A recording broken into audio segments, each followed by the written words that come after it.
4, 3, 2. Hey everybody, Sodaron here. Hey now. It's my catchphrase. Here we are,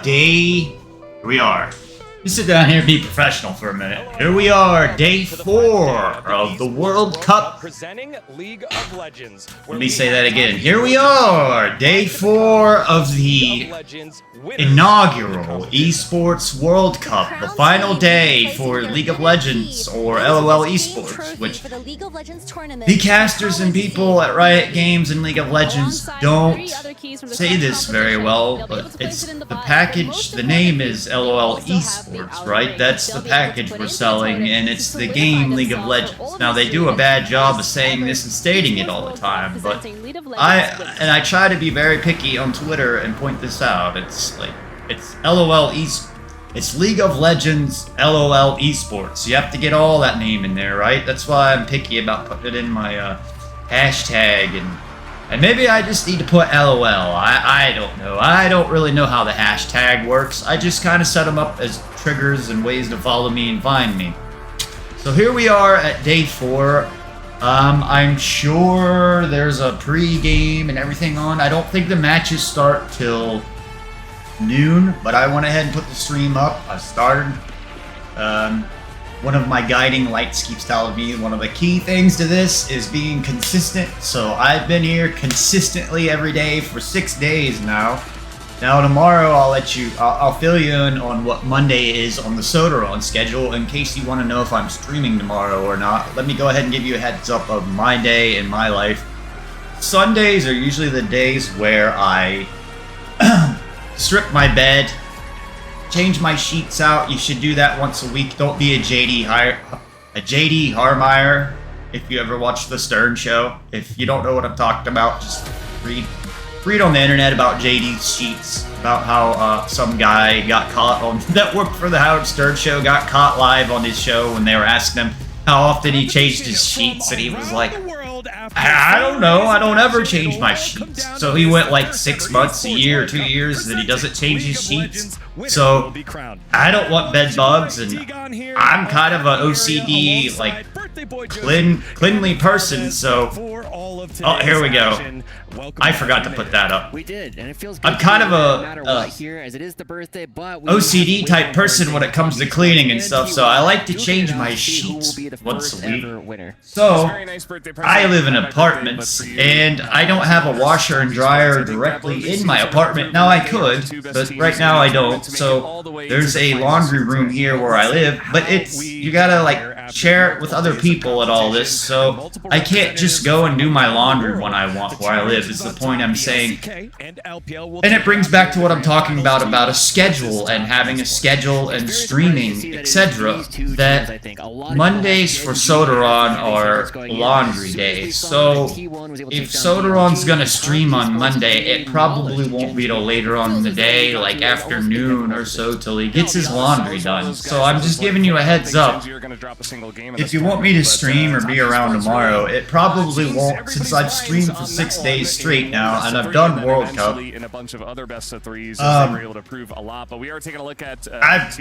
I said I'll stream Monday or something yesterday. I'll probably be around tomorrow, but it won't be till in the afternoon, and if not, it'll be Tuesday. So I'm just letting you know that Mondays on my schedule, I'm gonna start setting up a schedule, but Mondays on my schedule are laundry days, so I could come and stream and play a game and do my laundry and come back and all of that, but I'm just letting you know what is going on in my personal schedule. So if I had a schedule, or I set a schedule down here on Twitch, 'cause I know you can broadcast when you'll be streaming and stuff, and I'm guessing that's the route I need to head. Or the route I need to take. So Mondays will be my laundry days, so those may not be a streaming day. Who knows? Now Monday's usually a good day for people to stream, etc., because there's not much content. But for me, Not very close at all, Degon. And it's kind of because I tell my neighbors and stuff, you kind of got to be like, guys, I'm going to use it on this day, so I try to go in and do mine first this thing Monday. In a long time. May go there and it's used that I have to wait, and then I can come stream. So I'm just telling you what the Sodaron schedule is because I'm starting and trying to make a schedule. So today we have World Cup, the final day. We've got a best of 5 here. Top Esports beat G2, knocked them out yesterday. So the number 2 LPL team knocked out the number 1 LEC team. Number 2 LPL team knocked out the number 1 or the number one LCK team as well. So don't underestimate top. They just smacked out Gen G. I think this will be a best of 5. I think T1 will win, just personally, because if you want to know, I don't really want to have fan bias on my channel. I'm trying to get away from that and be more professional.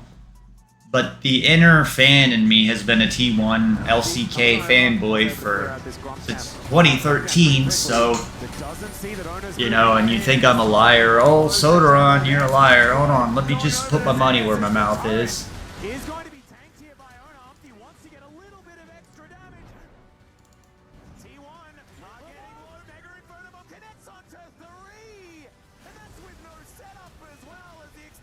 I'm loading up my game.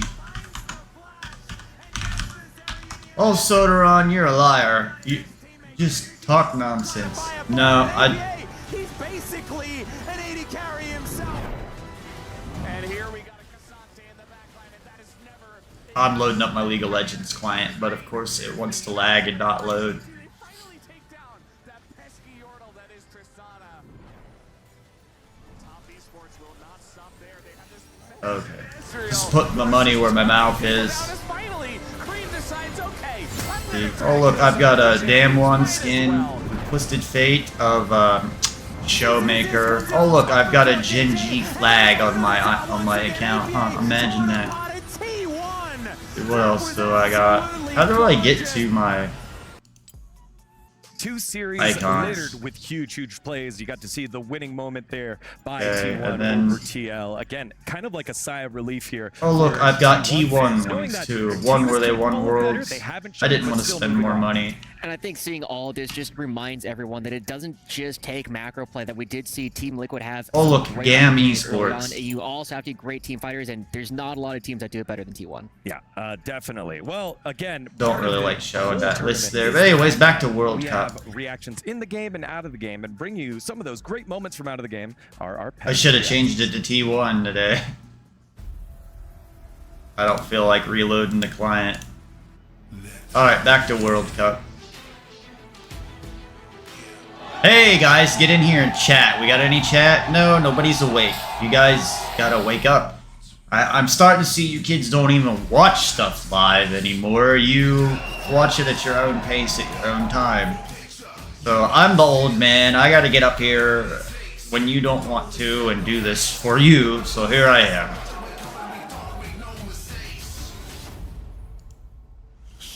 So we're just waiting we're waiting 30 minutes for the game series to start. I was gonna say it starts at noon. The notes.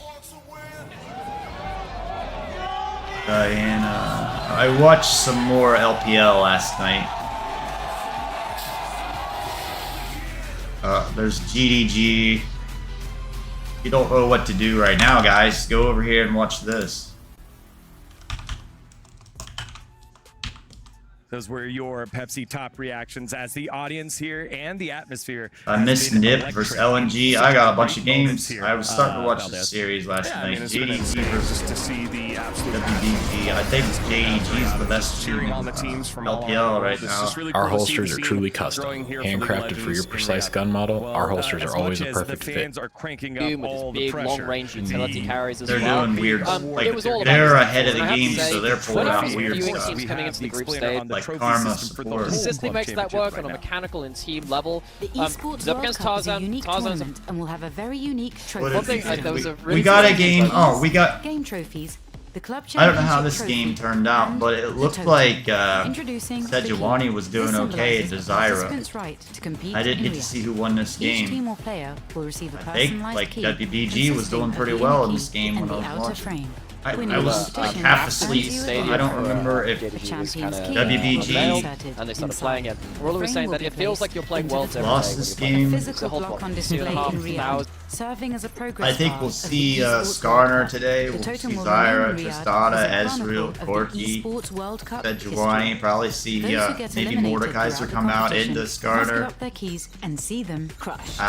We saw Their broken Renata keys will be Glass. tossed into the last totem night, and encased in resin, symbolizing those that tried to which win. this is but from fell 2 days short. ago, so this wasn't last night's game. However, Last as night's an game additional was privilege for winning, LNG, each and game's it champion gets to select 3 opponents' keys to be encased in the sounds base like of their trophy it as an lost. additional, more personal prize. got people I follow Losers for will go years home and I with their read keys like replaced one with a comment, I token know what that happened. marks where they That's ended what's their kinda journey.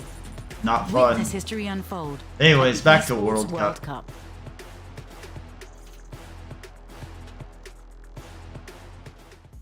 In our cold open earlier that we recorded, we got to be by the totem, and you can already see the broken keys from Warzone that happened. Turns out earlier when you today, turn these concluded both earlier streams today. on at the same Congratulations to time Falcons for that before one. it starts, Again, they not sync at just the playing same for exact history, time. the Imagine keys, that. the trophy, but also the prize. I pool, don't the even have to $1 sync million this prize up pool. today. Now They're we get to the perfectly point in here, sync Joshi, because I where had the them money started matters. before Each the win stream has started, doubled and their bingo, they We both already take started off at the same time. So $50,000. there's something Every else single I building learned just today. becomes absolutely monumental. One of the largest prize pools we have seen in League of Legends for a long time, and it's so Sadly, exciting I to see don't that remember these that two guy's teams name. for I'm it. trying to think of his 400 name. grand From is what, a lot of money. the To split amongst, LCS 5 Challenger players, Series? the organization. Like It's just incredible what Liza one team will be able to or achieve. They already both got 200 Raya, grand, he's so doing a that's really already good huge job as with well. that. Well, the Esports World Cup casters. is a much Deacon, larger I've been a fan of. competition, I follow him and on part social of it is media. the club championship, which And we have have explained it for before you he right got now.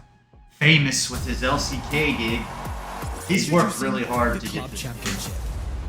Here's how it works. It's probably something that Sodaron could have got something like this, and he's talked to the people that are like associated with it, and he didn't put it on me. I'm talking about myself. I didn't put in the work like I should have, or I could be doing something. I didn't put in the work.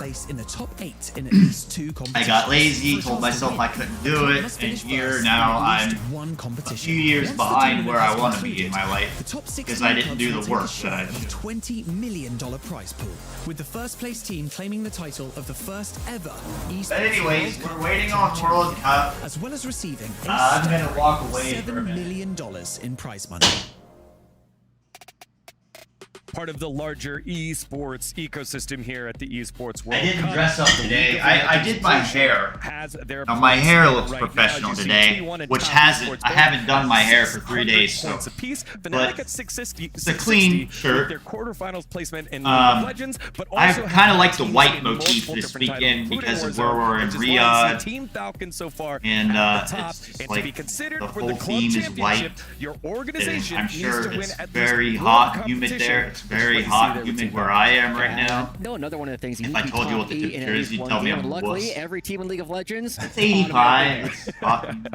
Yeah, It's definitely 79. It's been It's such very a hot and humid so outside. far, unique week so far here. As you've 77. It's nice, hot, and humid outside. It's a hot 77. Everyone coming around Faker being like, "Oh my God, that is Faker. We know who he is. That's part of it." So, It's been a lot in the of fun to meantime, see this so far. I gotta Yeah, it's just strip been my really cool. bed I really and just change feel my like, sheets. esports I have to festival wash that they them have created tomorrow, here at the and Esports World I Cup. can't. The vibes are I'm an immaculate, adult, so I have to do it everybody myself. gets I to don't know have each a other, mom or a intermingle dad between or the a different wife games, or and a it's only gonna girlfriend continue or for a brother the or a next couple sister months. Yeah, or so a dog. again, Sometimes I we're wish right my here. dog We could gotta do win my at least laundry, one but he game can't. here, so That's top probably what I esports do. and Sit here all day T1 wishing right he on would the do my cusp of the chores for me, and he opportunity to doesn't. qualify for the club I have to be a man, and I have to do.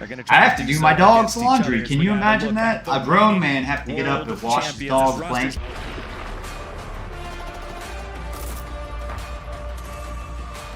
And if you guys are watching this in VOD form, just go ahead and skip to the start of the World Cup. Now, you're probably going to miss some great Sodaron content and my funny quirkiness and jokes, but, you know, you can't get everything. If you're bored, just go ahead and skip through this if you're watching the VOD form and just go when the game starts. I can't do that because I'm doing this live.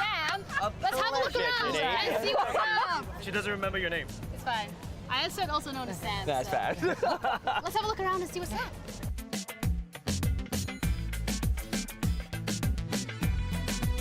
Hello guys, we're here at the food court where there are a couple too many options to choose from.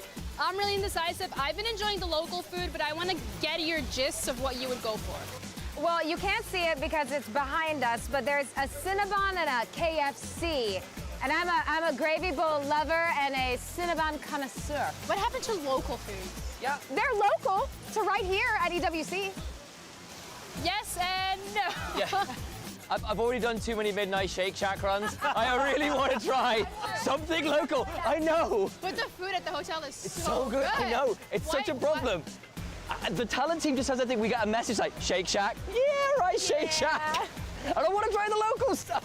You should. I know. I think you should give it a Got try. any recommendations? You got to take it. I mean, I'm just going to recommend the food at the hotel. Rice and meat, honestly, you can't get wrong, but you're just judging it. I'm looking at the Domino's behind me.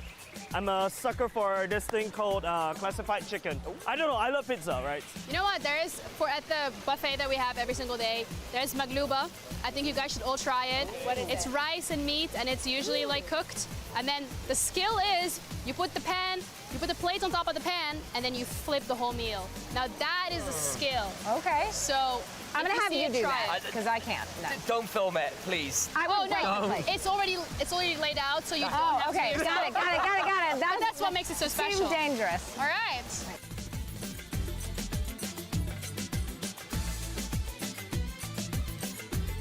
This time around, we are in front of the Falcon's Nest and an upside-down water fountain. Don't question me on what. No, we're not going to talk about it. There's water, there's gravity, but the other way around. But I want to talk about our days so far and what we've been experiencing. I want to start off with you, Jace. How's it going? Well, for our side, we're just mostly doing rehearsals during daytime, but for MLBB, it's also happening during the daytime as well. And yeah, just catching up along the way, excited what they have in store for the knockout stage. You can talk about League of Legends, but you cannot talk about Gen G. Okay. I forbid it. T1 should not have won Game 3 yesterday. They were so far behind. It was a gym bard. They deserve to lose, but they've just got too much magic, man. They still won, so what does that mean? That I'm a bad analyst? Yeah, fact. Why are you here? Anyway, you're doing con, Ooh, right? I think the answer might be BLG shouldn't have thrown that game, perhaps. Oh. Might be. Thank you, a I'll take different that. Thank you for the answer. save. I appreciate you, Katie. No, I've been cooped up with these two all day long. I'm sorry for that. And I'm so glad to have a breath of fresh air with us. It's just the there's water been- from the fountain. Yeah, it is. There's a nice misting. No, but Warspell's been great too. We have an APAC team, Navi, that is surprisingly doing very, very well that I predicted could be a dark horse, and it looks like they're going to make it into the finals. All right, thanks guys for the updates. I appreciate it.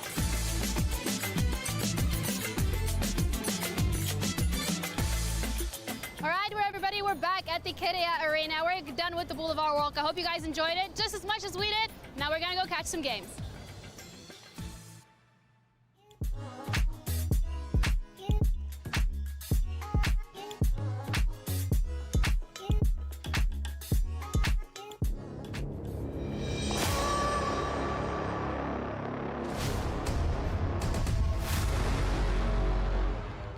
아무래도 이벤트 매치긴 하지만 그래도 프로게이머다 보니까 좀 승부욕이 있어서 지기 싫다는 마음가짐 때문에 이제 승리했던 것 같습니다.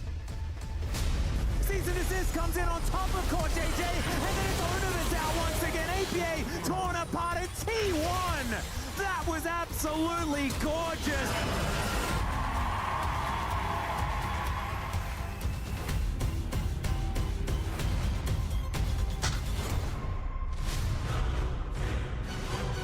跟激素的射手战感觉还是非常好，因为我们干脆利落的赢下来了。 This has not been a close 2-0, but it is. Sorry guys, it's in there talking business. Business is not fun to talk about. That's the whole part of show business. It's not fun. There's the show, and then there's the business part that's not fun. So, and that's the hard part. It's not so much the show. I think anyone can get on camera and show us a show, even though most people think they can't. It's not so difficult. It's just the business part is what's difficult because people want credit for anything they help you do when it's in show business, and I get it. Like, I get it. And I'll throw this out there. I have people that come to me and they want to help me, but they first are like, well, how much do you want to spend? I don't want to spend anything. Now, if you help me and I make an income in money, I will give you a percentage of what I'm making. But you're not helping me by coming in and telling me, hey, pay me this much money and I'll help you get views and it'll help you grow. That's not going to help me because I'm already doing it where I don't pay anything to do this. Like, it's just all extra to me if I make an income. Where most people probably are so far in debt that they've got a rig they can't afford and a house payment they can't afford. I'm way ahead of that. So I can be smart and say, well, no, I don't have to do that. I don't have to pay money. I would like to work with you all, though. If you help me and I start making money off this, I will gladly pay you a percentage of what I'm doing because you're doing a lot of the work that I don't want to do. I know that most of the work is not the show that I'm doing here. It's the business end where I'm promoting constantly. That's all I'm doing. I'm worn out from trying to promote myself all the time. I would just like to give that up and do the content. Now, I may be at that point now because that's kind of what I've focused on. I've been focusing more on the business part of all of this than the show. And now I finally got myself where I'm comfortable. And I've got what I can see from afar with a telescope, something going here. Like, I could see where it's going in the future, and it looks somewhat the direction I want to go in. For the final of I was going to wear my suit, gentlemen, to look like these guys today, but I didn't put it on. And that is Orcs, and we are ready to cast. I didn't get enough views against Gen G, so I didn't put my suit on. I was going to dress up like them today and be like, ta-da, look at me, I can be a caster just like anybody else. Worried for T1, to be honest. I think my official prediction is going to have to be top esports. Their mid-game, their vision control, their drafting, all three aspects seem I should probably turn my music off now and listen to what they're saying. In these big series, so who knows? And Orcs? Yeah, I feel like both teams really just deserving of being here in the finals. We've had both of them kind of seeking redemption after MSI, and have hard fought to get here, but Top Esports had a more convincing route. So I think definitely looking at them to be the favorites. Yep, I would have to agree. I think Top Esports looking I think the computer's off just by like into the final here at EWC. You never know what could happen. Back to you guys at the studio. I'm not going to mess with it. My brother I had it perfect yesterday. Like, I hear this little echo where I am, right? And it doesn't bother me because I'm used to being on stage. I've been on stage and in front of a microphone and sing, and that's very difficult if you hear yourself echoing while you're singing, so you're literally lagging or you're in lag. So I know how that works, so it doesn't really bother me. I kind of like the little bit of echo because it sounds like I'm in an arena when they're. I'm in an arena when it comes down to the really high pressure situations and best of fives. Now we make it to the finals here. It is a best of five, and that gives T1 time to try to download their opponents, try to revamp their drafts that we have seen. They've already brought out the Zeri top twice in their two best of threes, so maybe we see something new today. Maybe they get across the line in a weird and wonky way against Top Esports. I think it's important to note that T1 are a team that have consistently shown that they get better throughout the course of a tournament. Yes, they've had some stumbling blocks along the way, but this is still T1 that we're talking about. This constellation of stars coming through.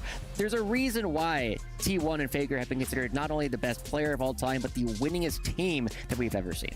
Yeah, and again, the unique part about this is that T1 hasn't done it so cleanly. They've done it through draft, they've done it through gameplay, but after being put on the back foot multiple times, and it's one of the things that we love to see about this squad. It feels like they are the puzzle that everyone is trying to solve, and people come with their best shot, they come with their best draft, they come with their best tactics, but still they find a way to solve the answer here, Joshi. And it definitely feels as though playing up against T1, even within a game, even within a draft, it's not enough to beat them. All right, guys, so we're just waiting for the World They've Cup. been behind in several of their game threes so far, but they eventually. I was in there. I forgot what I was doing. I was the best team League of Legends has ever known. I working feel like on my bed, and I play came a big here part to in that. Yeah, now on the opposite side, it is Draft our is out, LPL representatives, undefeated currently over at the LPL in their summer split. 369, TN, Kareem, Jackie Love, and Mako. You've been rolling young nines, your young mid laners looked good, but Jackie Love has been just an absolute stud.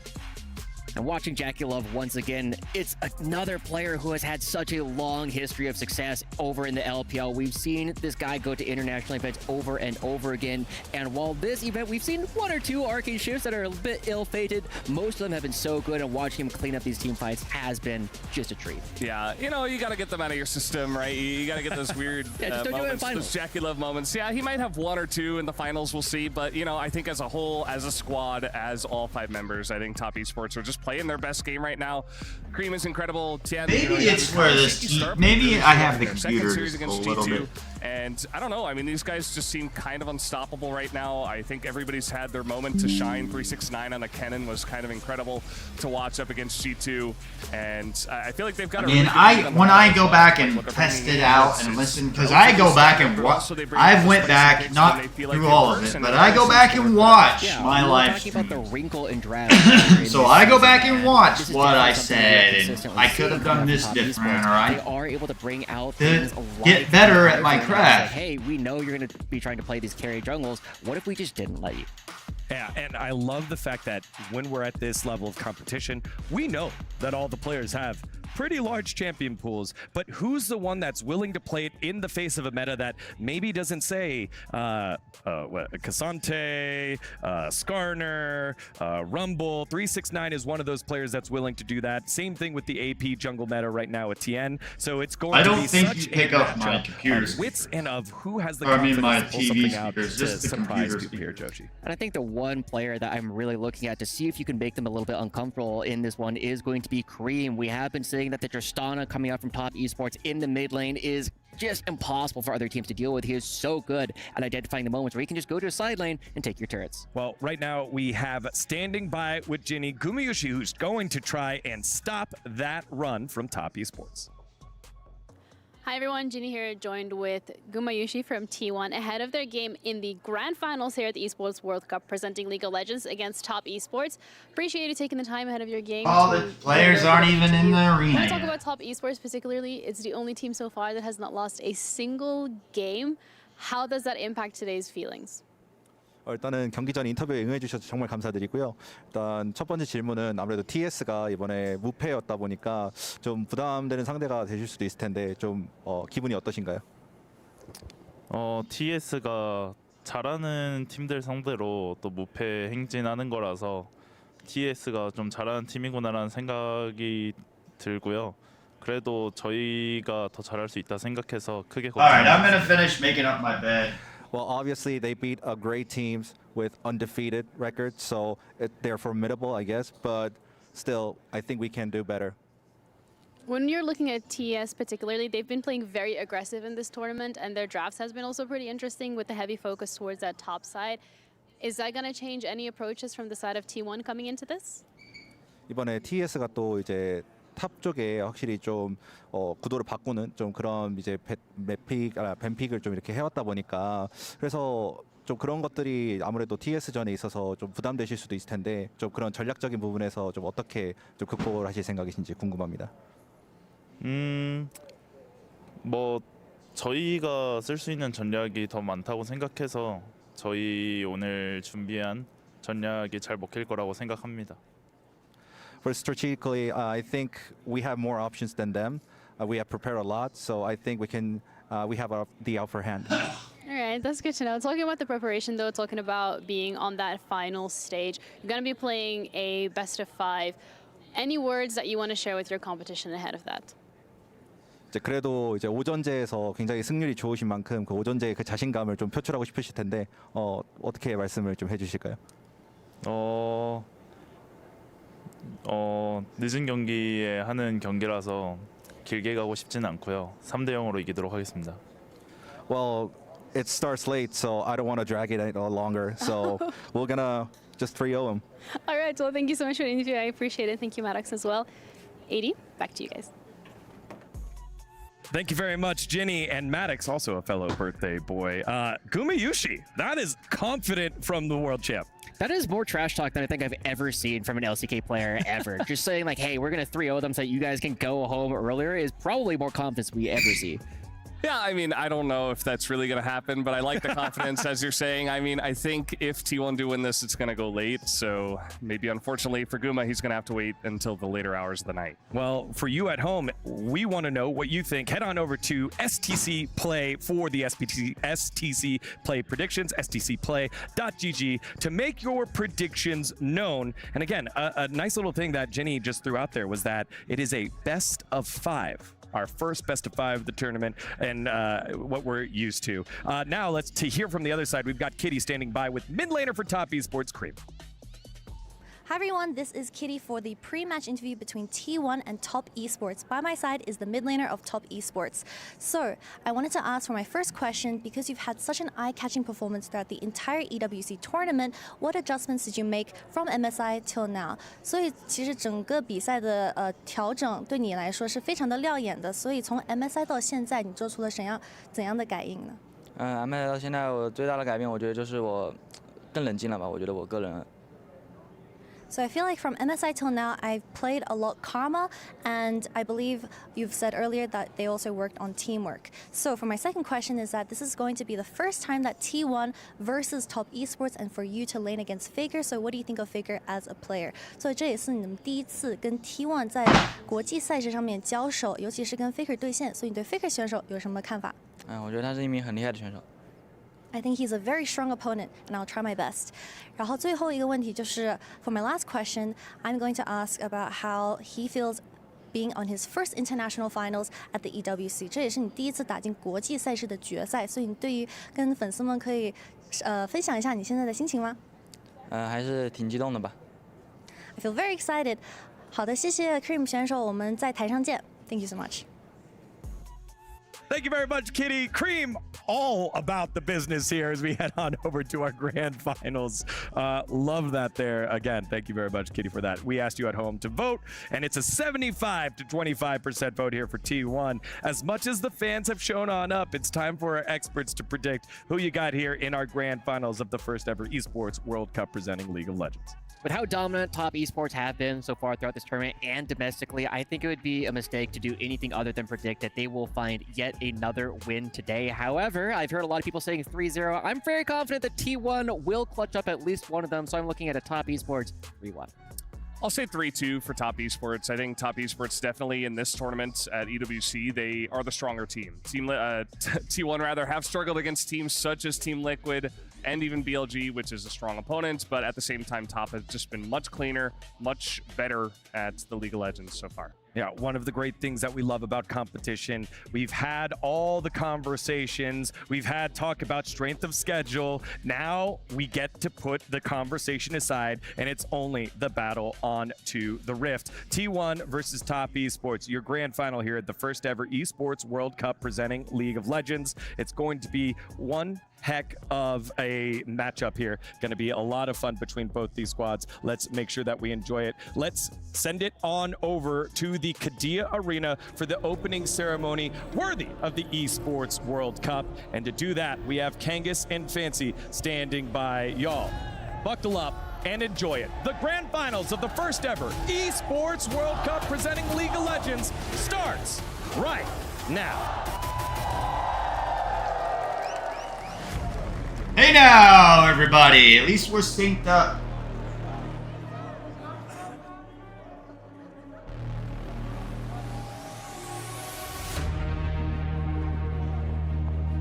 This is why I wore my white motif today.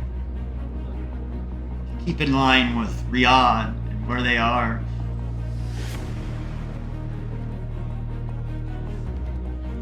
I like the white and gold color scheme they've had.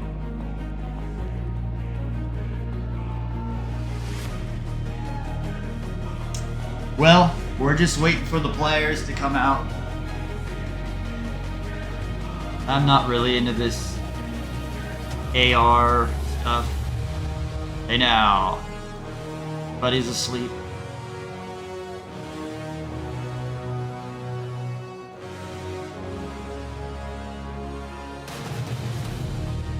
I think this has been a good event from what I've seen. I've not watched the other games. This takes me back to before I got involved in this game. Is the first match I ever seen of Professional League of Legends was the TPA final. My friend was showing me, and I got into League of Legends. Then the next year, Riot Games got their hands dirty and started the LCS, and then a year later they did the LCK.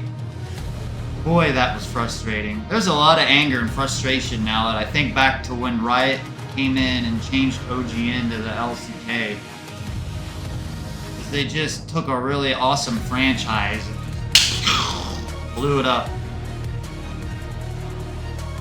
Gave a worse product. So this takes me back to the days before Riot Games was involved in these tournaments. And every time I hear people talk about tournaments they remember, when I listen to like Foreign, the esports historian out there, they talk about all these tournaments that I didn't see back in Season 1 and Season 2, like the MLGs. There were a couple tournaments like in Season 3 for like the MLGs or whatever. Like the one that Katowice, that TSM won. But we haven't had tournaments like this in quite a while, in years. And it just shows that Riot Games doesn't have to be involved. That they should just worry about making their skins. I really think they should just worry about making the skins and the champions and balancing the game, and they don't have to worry about the esports part of it. We can have a better product from like outside sources. Across 3 days of competition for one final. I don't think Riot's very good at running tournaments. And I'm fancy, and I just want to say. And I'm not putting Riot down. I'm just saying, Riot, you already do a good enough job with the skins and champions and the game and making sure the client doesn't crash every time in the LCK. Just, hey, let another source do the tournament. Energy of the crowd the entire week, and we're gonna need just a little more of it because there's one thing left to do on this stage, and that is introduce you for the first time ever. But I think Riot wanted leagues in their game, League of Legends. Please welcome to the stage the resurgence of stars and the shining of new ones. It is Top Esports. Hey now. Returning to his home, 369. He once shined brightest in the world, looking to shine again.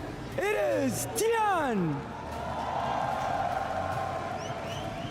Igniting his spirit of competition in his first ever international final, it is Cream. Your binary stars in the bot lane, both previous world champions, it is Jackie Love and Mako. Now, I think people underestimate Top Esports bottom lane, Jackie Love and Mako. Their competition in the finals, reigning over the League of Legends worlds from their heavenly thrones. Please welcome T1!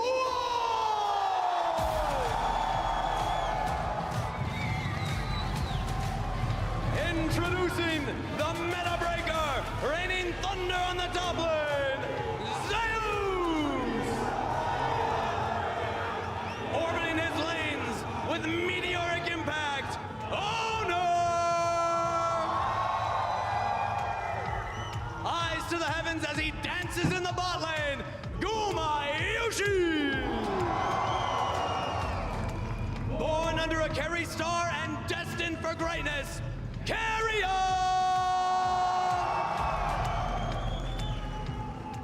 And last, our radiant star, our universal GOAT, paving the path of legends,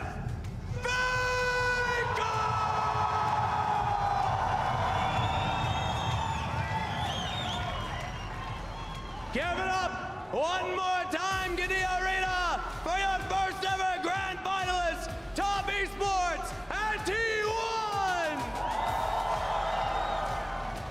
one more step to glory, and one more key to be crushed. Let the League of Legends game begin! Alright guys, so this should be getting into the draft here of game 1. Now this is a best of 5 series. I need to get a higher up camera because I stand a lot. I need to get one mounted up here where you can see my face. So that's one thing I'll take note of is maybe the Sodaron stream needs to invest in another webcam or 2. I would like to have a couple more shots. But I get into that realm, I'm going to need a new PC.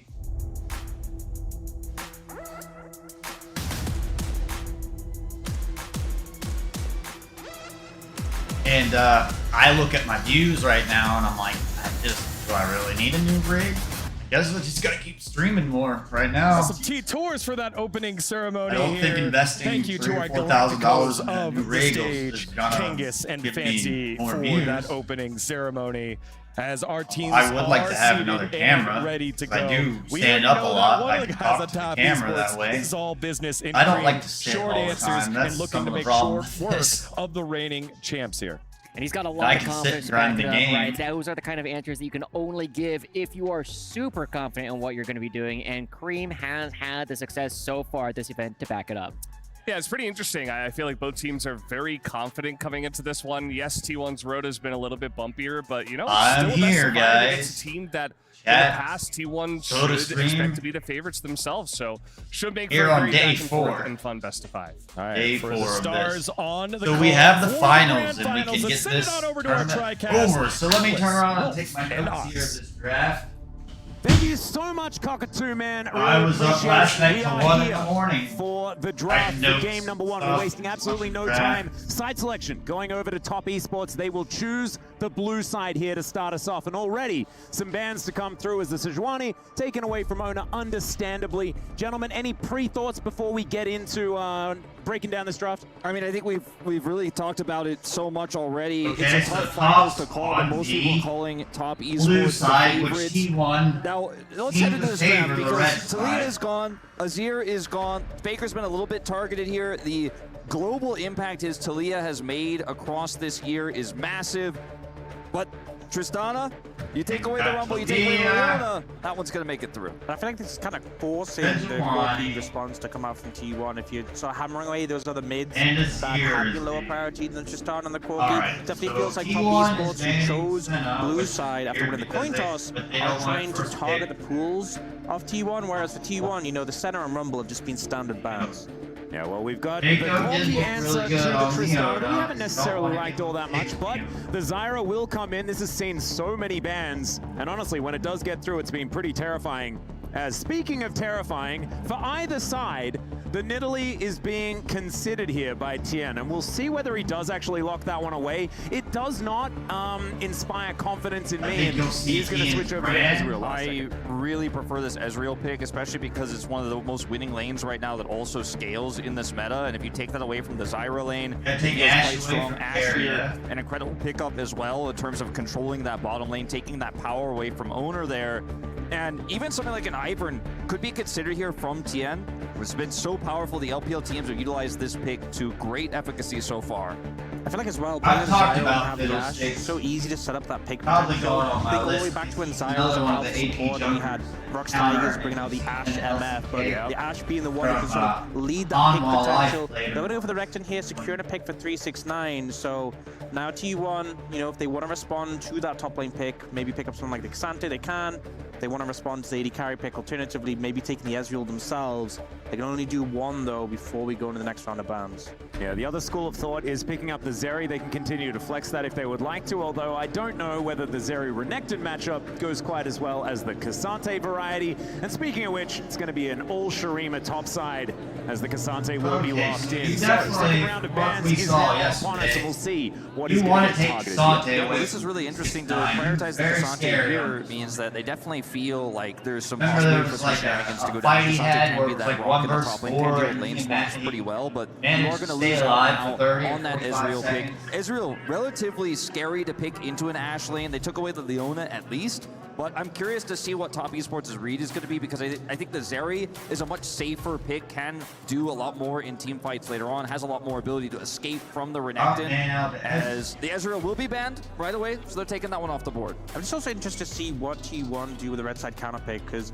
by taking the Cassante at that point, obviously Zeus is a player. We got everybody's playing a lot favorite of different matchup picks. here. You know, we saw the versus Zeri top lane Esports. earlier in the tournament. So by locking in with that Cassante for him, makes me wonder if Kerry has something he wants to bring out Yes, and, in this situation. He Renekton, has just been targeted phasing towards into those 80 Cassante. carries, although Quest, I guess, I know you don't want to potentially give a free 4 pick or an 80 carry pick. like Big the flex best with that. And we'll see the Nidalee taken away. Nidalee Renekton, obviously something that could be a really powerful combo. Having that setup in place to connect the spear could be a hard time for T1's top side if they let that go through. Yeah, I actually really like T1's read here, because Mako has been a phenomenal Ashe player, and so eliminating a few of his easier options as far as being able to pull that one out is definitely a good idea. The Varus Ashe still up and available, though, in theory, is the Jhin taken away from Gumayushi, and maybe saying Varus might bring it to life here as we're running out of picks for the top side. The Varus is the other one you could consider instead of the Zeri here for Guma. I saw because Zeri it is mid gonna last range the Ashe, and we've seen it as a response to Ashe in the LCK.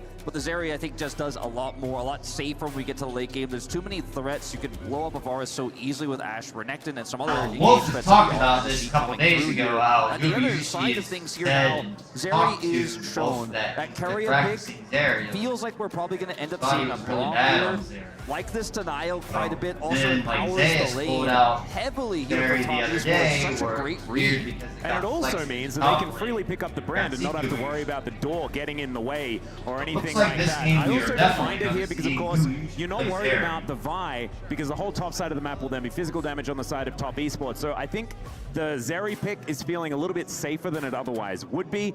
And let's see what this final pick is going to be for Top Esports, whether they do decide to go for that Pyromancer in the jungle. There's the Ivern that was called out this is fun. earlier. Such a strong pick with this draft. So insane. The ability to play around this is so difficult here for T1.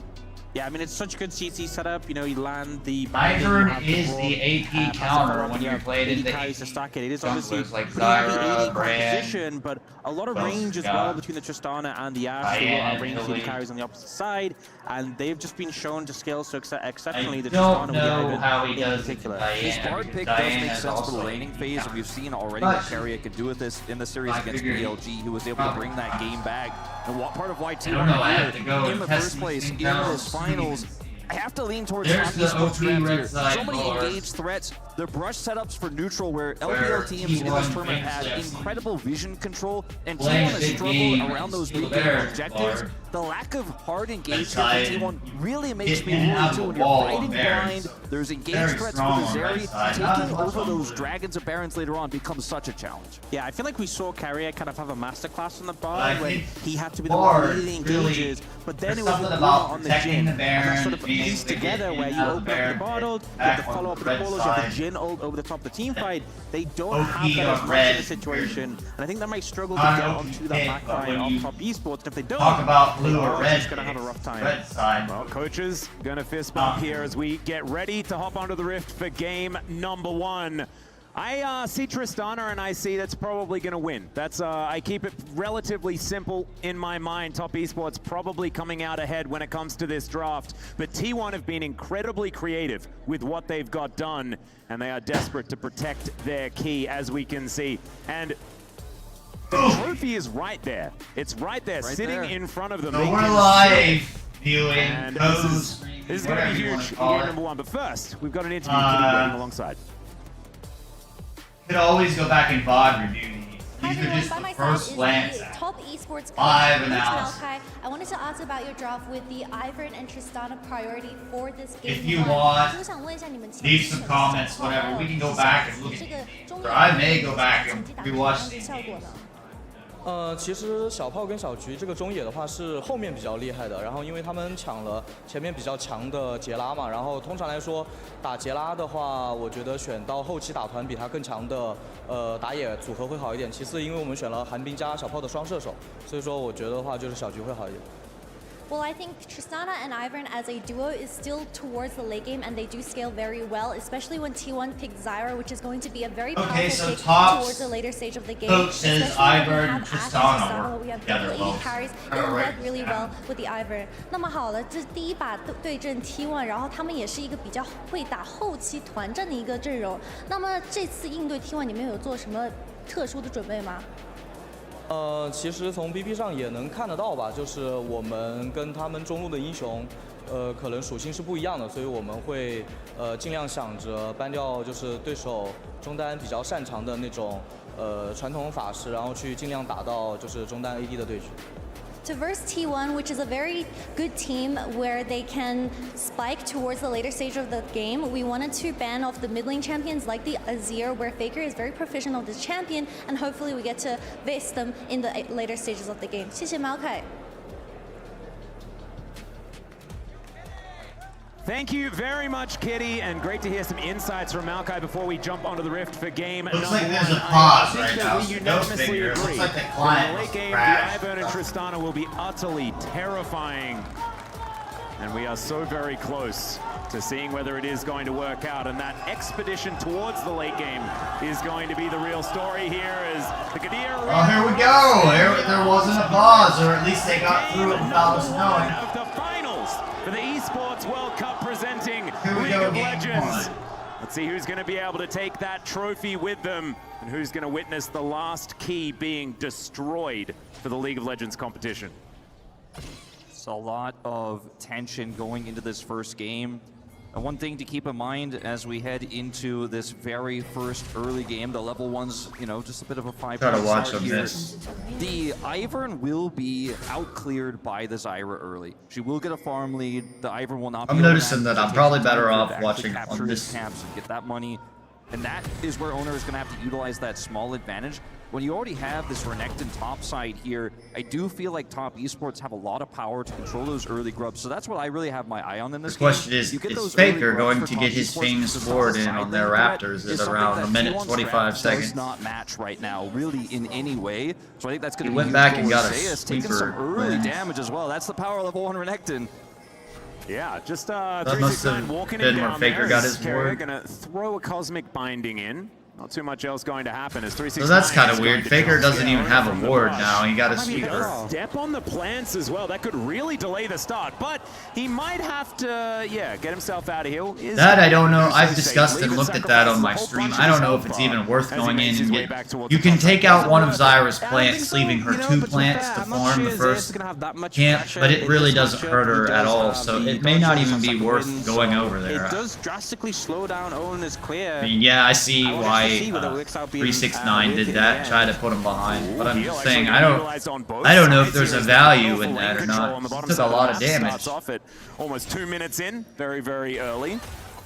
So far, it is control here for top esports. Looks like Faker's gonna solo kill Cream here. Flashes over the damage of the rocket jump, and now the minions are doing so much. Oh, blood picked up with the help of his friends, and Cream on the board so early. We had a similar issue domestically in the LCK recently where Faker looked for a level 1 all-in. He was still level 1. I don't. There's something where he didn't get level 2 there. As well, another miscalculation, and it's Cream who picks up first blood already. And you had a top member there too. Tristana usually win those out here, not only at this tournament, but just right now in this meta on the previous patch, this current patch. This is not a good start for Faker. We'll have to burn his teleport early. I mean, it's just worst case scenario. Like, if you don't have pressure in the matchup, that's one thing, but to end up going down here and you see the level up from Cream, he focuses on that. The stats are coming, the extra help, and the rocket jump does force Faker to flash away from it, and then he gets enough distance, the bomb, and the minions to Cream win. got He has level the rush 2, as so well, and Faker on the other side that's doesn't why have he a rush won. for cover, so can't actually get away from the minion damage, whereas Cream is able to walk it out. Really nice decision there on the angle of Flash. They'll trade teleports, but this favors Cream because now he has a longsword advantage here and can continue to push Faker back. If he trades aggressively, Faker won't have a teleport the next Trying time. to he needs to muster come up back all to of my win. energy here. Owner is going to look to try and Focus help and out pay here. Has attention. double buffs at the ready as he rotates over. Walks across a ward though. And Faker looking to try and get some damage down while he can with his jungler in the mid lane. So T1 trying to get back some control. That's all You can see carry. gold lead starting to stack up as the magical journey But is he's very out of short. place there. I don't know what he's doing in the river. I thought he was going for a ward. Tien is going to help Mako try and lock down this kill onto the bar. There's the last auto, and there's the second kill for Top Esports. Now Top's So much 1K value gold coming out, and ahead. now Guma is in so much trouble. He has sums, but no one there to help him. This is a really easy dive. Well, let's see what they can actually do here, how clean it's going to be as he dashes through the turret. Mako tanks it up, and it is absolutely free here for Top Esports, picking up their third. 2 big wins here in the early game for Top Esports. The kill on Faker, the gank bottom. I mean, there. Top knocked out Gen Gen G in just 2 nowhere to be games. seen on the play. A little bit of a slowdown. I coming don't- through from 369 on his top side start. Again, I think the And LPL, so I've said, I far, think the just LPL is not ahead of able the to get out of LCK this one. right He doesn't now. have a cleanse. Keria just caught here in the river trying to spot this out. Tian Um, obviously getting the faster rotation. And there's no way out. I've been Keria. watching Guma Top. then just left to dry as the Ashe pushes in the wave to stack this up for a second dive. There's just nothing Guma could do here. And I feel like it's kind of been a hallmark of Tien, just really focusing down towards bot lane. You know, we saw it yesterday quite frequently, really putting the attention there. And getting Well, what so I was trying value to every fish time in my he head does. or figure out And I is feel like it's so what dire made right now Top for so T1, strong because all of a if sudden Top here Esports win in at a late game with this tournament. competition, even I'd feel pretty confident in them. But when they already have 1,000 gold Because lead, they were at MSI and they didn't look this not strong. looking promising. Yeah, and we know as well that That Tristana can struggle Fearless a little bit Draft early on, LPL but then he's thing gonna be group absolutely stage, I fine. think And with really that first leveled up the blood, LPL it really teams though, does put because a it huge made pressure point in this mid lane it that made was the otherwise top tier unexpected LPL for teams T1. put a See what arm they do. behind their back and This is tie not it to necessarily play the what lower Winter's tier Winter's teams, going to and I connect think on it Keria. leveled up the lower Through the teams wall with the magical so that journey. it Owner in is return walking his way down. leveled up the Information top with that LPL ward in the teams as Dry Brush well. does mean that Top Esports able to walk They didn't their waste way their out. time And playing just- inferior it's teams. measured aggression, but it's as much as they can possibly put in. As speaking of which, Cream in the mid lane is going to get the Meaning Valkyrie they- out of Faker. It is going to be just a little bit of a wash I there, think but let's teams see like exactly G2, what's for going to happen as example, Tien over in the moves LEC, down they here. have a problem when they come and play LPL and LCK teams because, as a whole, the region's ahead. This time The around. whole infrastructure and how they practice, and it's not like that over in LEC, so they're like bored all the time. They're like, what do we do? We gotta wait 3 months until we can go play T1. But we're just gonna sit here and stomp Rogue and The lane is still very Fnatic playable for and Guma and Keria, even though they the LEC's looking pretty bad this year. It could just be over. Yeah, as a really whole. like the measured aggression. Atlas was And so explaining how they it's get very bored powerful, where they it's need very to aggressive and it forced a reaction. keep pushing themselves, tie one of their hands behind their back, make their games more difficult, put themselves in bad situations against worse teams, and figure out new ways to dig out of it and win. Those type of things. That's my rant. What I'm saying is what Top did in the LPL over the last couple months after MSI. Great spot, and this puts a lot more pressure on T1 for the second one. Owner coming over here now. Faker. Where LCK hasn't really done much, but probably sit and celebrate that they won the MSI. Yeah, Tian moving in. T1 just lost against KT at their home arena, 369 getting in here. There's the grasping roots as Daisy pops where up. T1 had a special LCK match outside of the Wall Park arena where they had their own arena. They called it home ground. And then they got embarrassed and lost to KT, who were like 0-5. With a potential 5. Honestly, Owner being down and experienced, not having the ult, might have been a big factor on why they But ended up I'm not winning. saying They had more T1 are members going to on the map, lose. but I to think have it's going to be a confidence to go for it, 5-game make it series. Before more members. If are T1 lose to prepared, Top, they're at they least going can to try use some what they things, got, give and it that their dragon all. is still up and Just gotta available, lose so 3 definitely the games. next objective to look towards. Yeah, let's see who's going to be able to get their mids Now, out of it's that not one. looking Jackie good in this flashing game away at the from moment. Guma. Level 6 before Jackie manages to get there. And that is a very scary Zeri. I really like the early Now, flash Top again, to come what's through, their strong suit? respecting what Their she bottom can lane, possibly Mako and do Jackie here. Love. As Cosmic Binding not going to find too much as Mako turns back up again and will help Jackie. Plus as he clears 369. up Now, a these lot of mids. people said he's not a good jungler and he's ward in weak the and all Dragon's this. hit. They also have one He's just doing there. really The well Dragon here That's at why Mako wasn't World there. Cup. That's why Jackie Love had the flash, but I don't it's have not anything all for negative to nothing say because about they him. do get some additional vision here of T1. We'll know some more about their Dragon setup. And you have to really respect that level 6 Zeri all-in angle when He you is a don't world have champion. your defensive arrow. Even with the barrier there, could have been Guma getting enough of a lead to take the Dragon. Now, with Cream still in control in the mid lane, they can contest. I think that's why it just feels so rough right now in this game, because typically, you know, the Corki with the power of the Gatling gun, that's the lane you'd hope you'd have the early prio, but like bot and top were always going to be at a deficit in the early levels just due to the power of both the Ashe and the Renekton's laning. And it just feels like T1 are kind of desperate for a point of pressure right now in their lanes. And as a result of that lack of pressure, they haven't been able to make a move towards that dragon. They obviously lost. Corki is behind to Tristana, but he's gotta head in the CS. Barrier comes on over with a magical journey, flashes through the Winter's Bite. That's standard matchup. Gumayushi's gonna pick up the first one for T1, and that's exactly who you want the money going to. As now Tien looking to try and answer as Faker under his inner turret.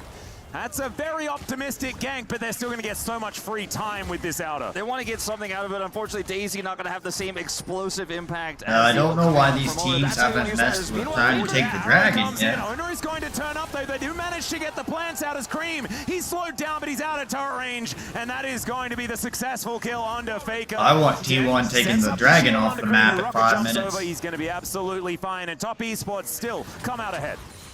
Yeah, it looks like it was going to be really unfortunate there for Top Esports. T1 getting the return play, punishing Jackie Love's flash that he been earlier. Okay, so we've got Top's going to go and take the dragon, Top or at Esports least more than happy to attempt. make that trade. Really big issue for Faker right now. The pressure being applied to him, plates being taken by the Tristana. That So kill as well. Top Now is the still a dragon's good bit secured. ahead. Top Esports getting everything. I guess they T1 want. can't do anything looks like with this maybe dragon, Faker or was they're gonna get not going off to free, attempt. just the cost of maybe I would a be base fighting seconds, but going right down here or eventually trying. there. And yes, it's a massive farm lead for Owner, but we saw this against Genji when Tian was playing this Ivern. It doesn't matter how far behind you fall early, because your relevance later on is often going to be way higher than what the Zyra could do. And yes, Owner gets the successful gank off here, but so does Tian there in the mid lane. We'll go back to this arrow launched from the main base. I here. didn't see It's the a Ashe Hail Mary. arrow If play. it doesn't I hit, didn't then see you that. back off. But if Baker gets caught by this, it's an easy kill. Owner trying to shadow this, but unfortunately will not be able so to. no offer wonder anything they back. went Baker's dragon. super frustrated. Had the flash available. So in that situation, T1 couldn't do anything to get that dragon. I think they still could have went down and maybe structured and prevented that fight. Not quite there on that They one. gave it up. Still will have it for the next fight if it does actually. I don't come think up. they expect. It might have been. They he didn't thought he expect could to get possibly survive Ashe the arrow opponent that in far the away area. from Jackie Still, Love. T1 holding on in this early stage of the game. It is not quite up to 2,000 gold, the lead for Top Esports, but as we've said already... Yes, we do like Karen the or chances Kelsey as this Moser. I game see goes Jackie on. Love is a beast. T1's I'm starting to gonna see find some that. explosions here in the mid game. This is not necessarily looking like it's going their way, though, as Zeus fighting with 369. Daisy gets amongst it. She should be able to get a knock up here as the flash comes in. The all-out is down as well, but I think Zeus is going to struggle to get himself out of this. Does get the shield back, but Ooh, that's a still, bad he's gonna be teleport taken coming in out. from Teleport a little Faker bit late here. here, but it's still coming through as Faker wanting to clean this one up. The big one comes down. He has Flash to comes get down this from kill. 369. There's another rocket does come on through, but Daisy is he's just gonna been get so it. frustrating here for the Yordle. Does get the 50 gold, but Tien is still chasing after him. A few more autos. There's the flash. It doesn't matter. Tien just gets it.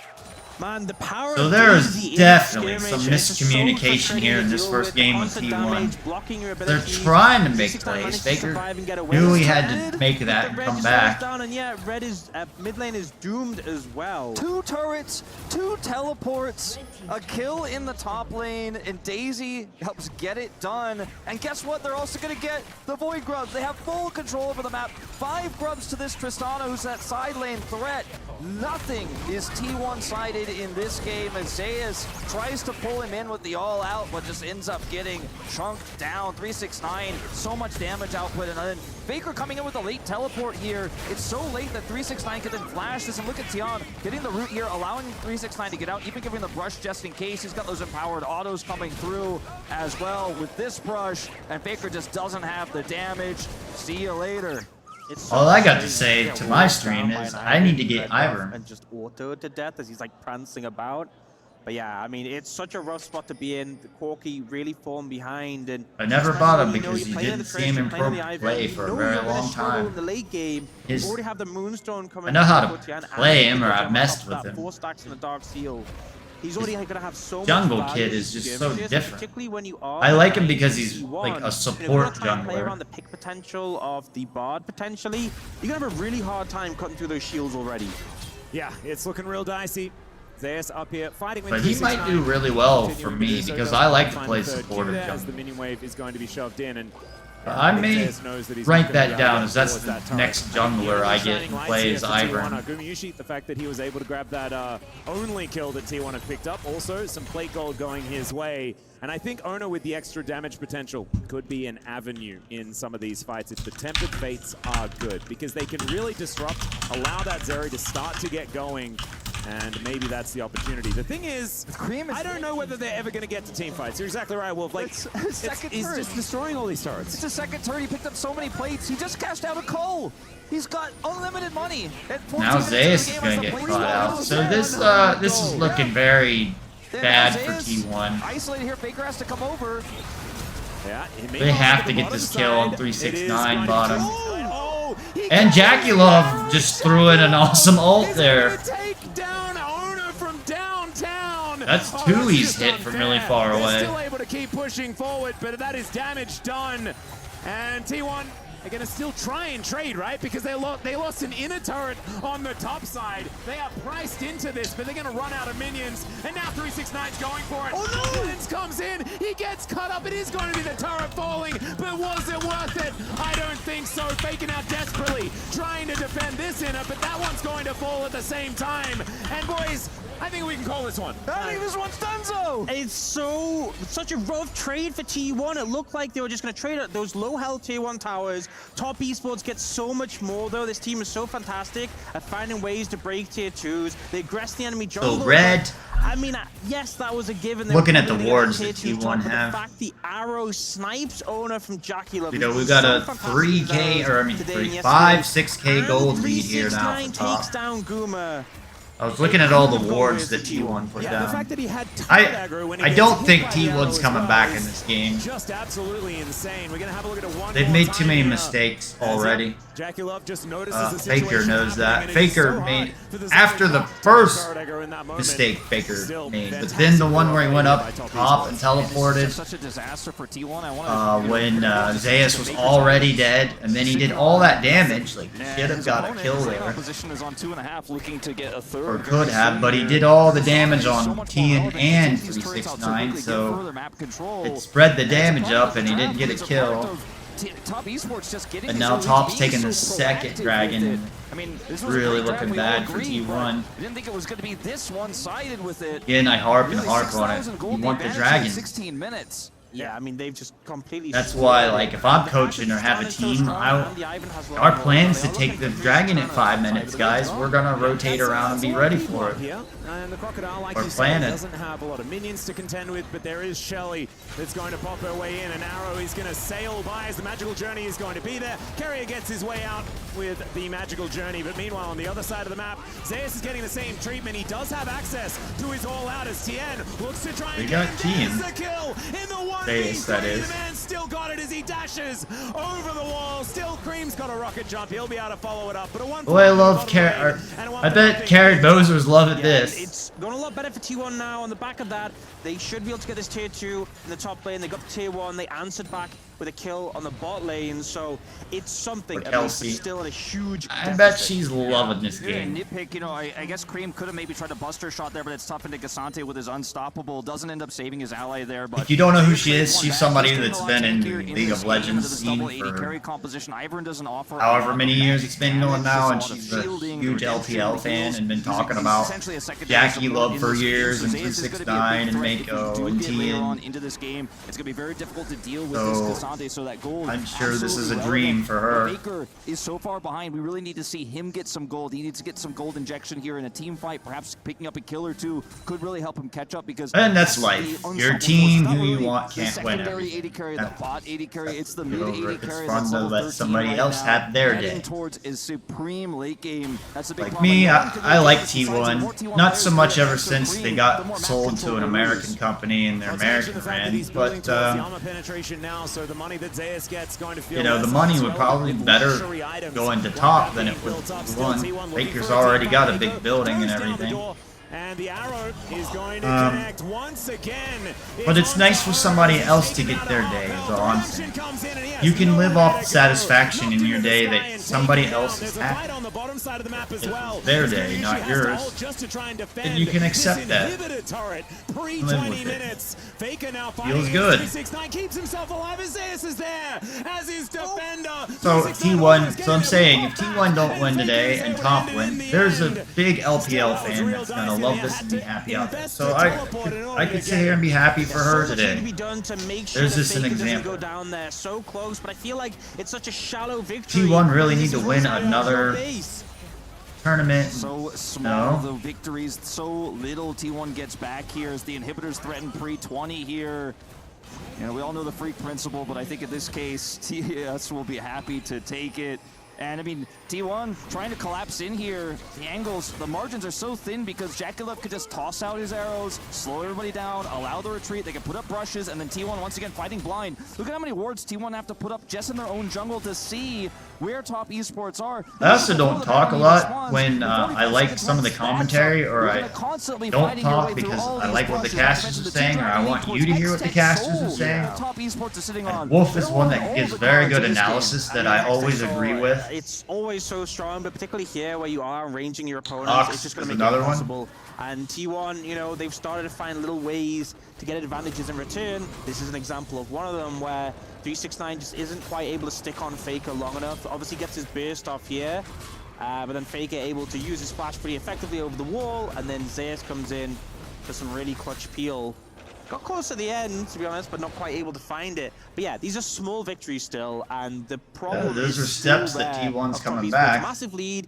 You don't have items on Fake. He has completed, you know, those two, but he's still super far behind compared to Cream. And as well, in this game as a Corki, into a Braum, into an Ivan, so much of your damage can be blocked. Oh, there's a Tempered Fate, though. They're going to look to see whether they can grab themselves a pick. The extended beam comes in, but JackeyLove just flashes away. The arrow comes through, and Zeus is the one taking all of the fire. Generally, that's an okay thing for the tank, but they have so much damage. I just don't want to see a 50-minute game. I just want to see it end in 25, 30 minutes, and we put it behind us and play another one. To turn these games around, but unfortunately this time on the bar, they catch JackeyLove, but the follow-up damage isn't there. All he has to do is flash away. Top Esports complete control here. Yeah, Baron is going to be secured. They might be able to get themselves a little bit of a kill off the back end. But I can totally be happy with Top winning this so that they can try and defend their base. Maybe gonna sneak down towards the Dragon. I don't think there's time for the Grounds and Owners so low, so should be third Dragon for Top Esports as well. Here, you know, it's a it good kind of puts a stake in the ground telling the LCK that the LPL is going to win Worlds. The thing that gets so much value here is this pay redemption attention. with the Moonstone. Look at Mako's health fly back up. All the damage on him is reversed, and Braum already such a hard target to take down. No real chance. Now, we all expect Gen G to get their things turned around for Worlds. But it looks like they don't travel very well. We knew that T1 weren't going to be able to contest. They lost a game to Top. Baron then going to be utilized to push down some of these waves. You can see Fake back at MSI, they were a little shaky at MSI. At the same time, but defending this bot lane inhibitor, and we expected them just to straight up stomp everybody. Two inhibitors down, they have some flaws. Looks like Gen G don't travel very well. The only real flank ward that's relevant here for potentially. I personally expect them to get over these things by the time Worlds coming in, but we're not talking about Worlds. We're talking about World Cup right now, and Top Esports are playing T1. We've got the number 2 LCK team in the world against the number 2 LPL team. Now those standings are skewed from a few months ago, so they're not actual world standings we have right now, and this will really shake up the world. Can't wait to see the lists tomorrow. I may even start making a list ranking the team. With these brushes, and oh my goodness, the explosive damage is absurd. JackeyLove, I think I have better things to do with my time, but I can sit here and make lists and rank things like anyone else. Right and center, only one remaining here. So here's game 1. I'm gonna walk away in a minute. Take a breather after all this talking for an hour now. But it is too little, and it is going to be Esports. They should make quick work of this last remaining turret and then get to work on the Nexus. 12:30. Domination from the undefeated team Been here up at for an hour EWC. And is that going and to 15 minutes or continue? so there's game one, guys. Yeah, I mean, The we definitely books. had some issues What with the are draft on T1 top side, beat but T1 in terms of gameplay, this was such a massive advantage in Top expected Esports' favor. It's 5 so clinical. Felt like every point of the game they were pushing the advantage. Really well played. It was insane. But now it's time to go to a short break, and after that, the studio is going to break it down.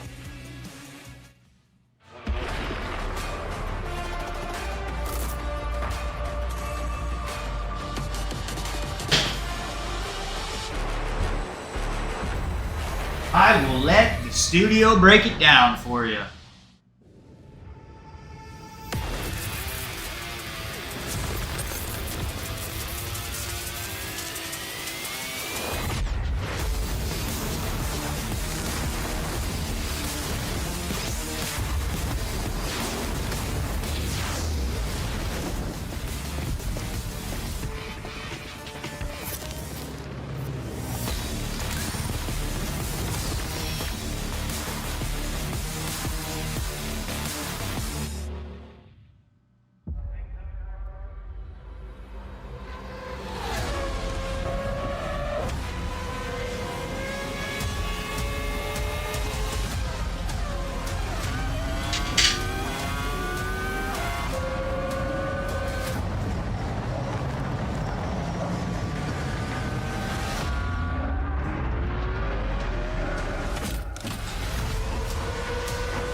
Wow, JD, that AC is cold, buddy. That thing up. Woo. Like the ice box.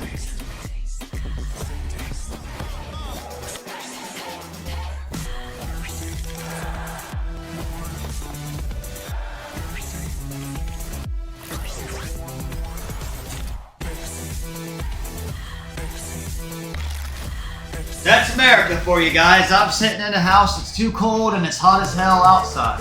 That's America. The land of too much.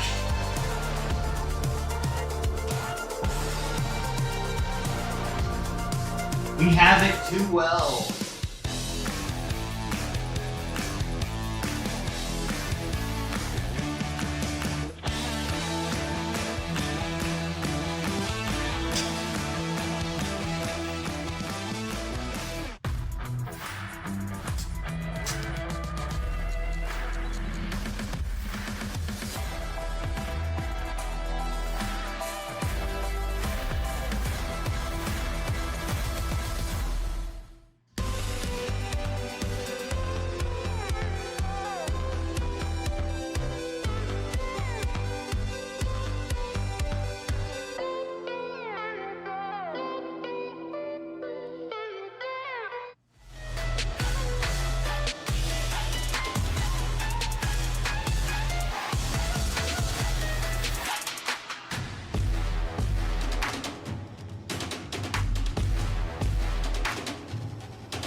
Cream right on schedule.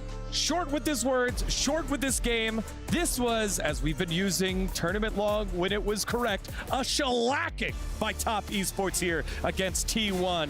Ash arrows across the map, cross-map pressure by Ivern, TPs leading to solo kills by Ivern. It was a doozy, and that's only game number 1 in this best of 5. If the reigning champs want anything to do with becoming winners, they gotta figure it out, because Top Esports has their number if after game number 1.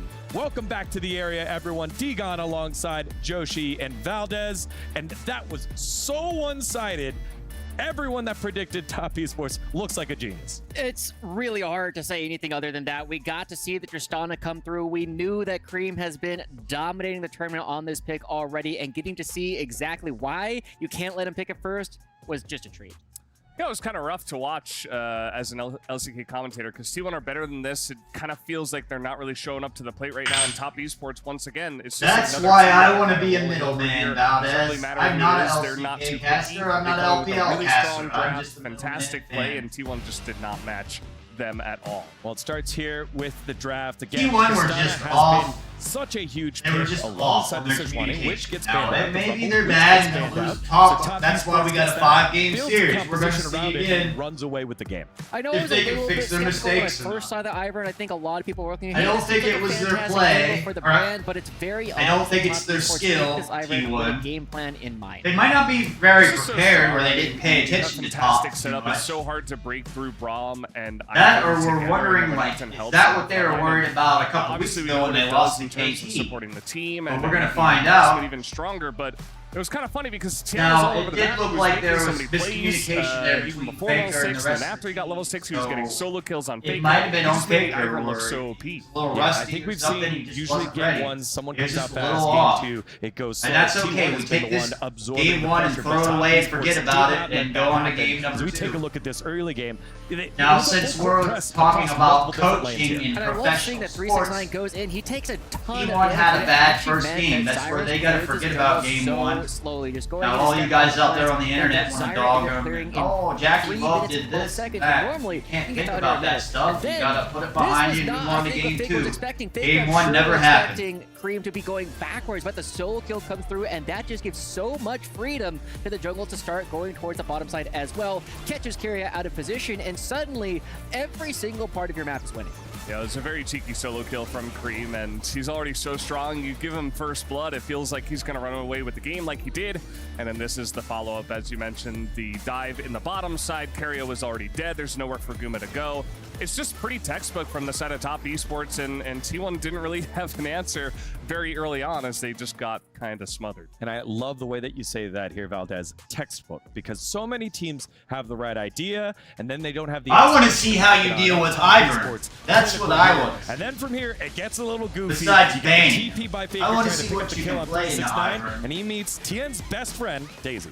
And this is also important to remember that Zeus had died right before this play as well, but Tien, he just has so much extra power. Daisy is so strong in these situations where you're just able to wail away. The last root comes through at the very end, and when you just have this kind of power, when your jungler is solo killing the enemy mid laner as Ivern, I don't think there's a lot more to say. Yeah, you talked about Zeus. He tried to 1v2 against Ivern and Renekton. He's never going to win that. He tries to pull the Renekton under the turret, tries to get really cheeky and fancy with it. That's never going to work. We were watching that kind of shaking our heads. And then Faker does kind of the same thing where he's like, I need to make use out of this play. I have to get something back. He ends up just dying in a 1v1, and the game was kind of over from there, to be honest. Yeah, anytime T1 tried to find any modicum of momentum back, here comes Jackie Love with the cross-map Asher as we take a look at our final highlight here.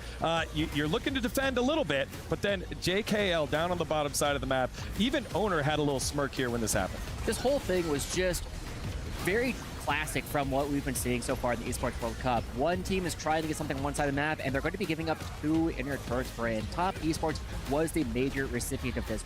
We've praised Cream so much for their ability to play on the outside, but this arrow from Jackie Love in the mid lane, catching out Owners, like you said, he chuckles because even he knows at this point, he's like, well, you know, the game is pretty much over. We've given up so much.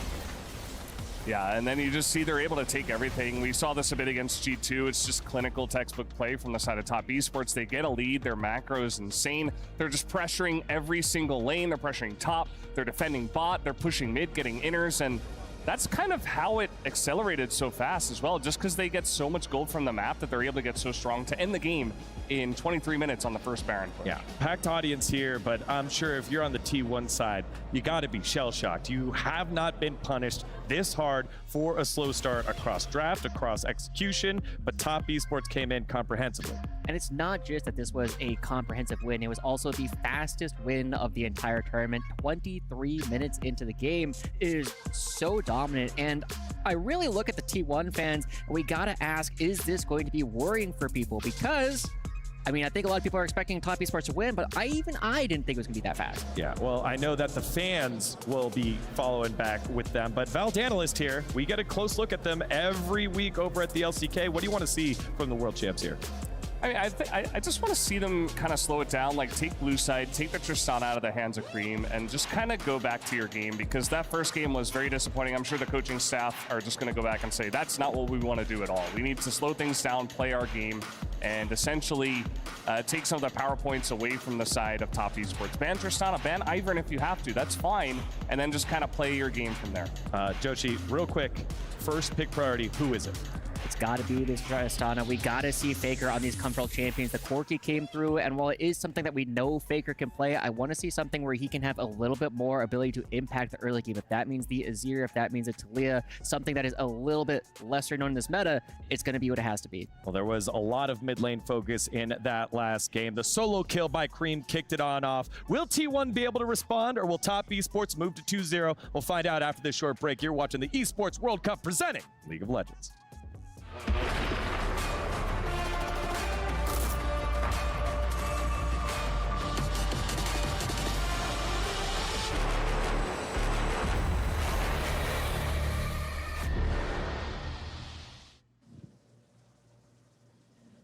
Hi everyone, this is Kitty at the Aramco Race Car Arena.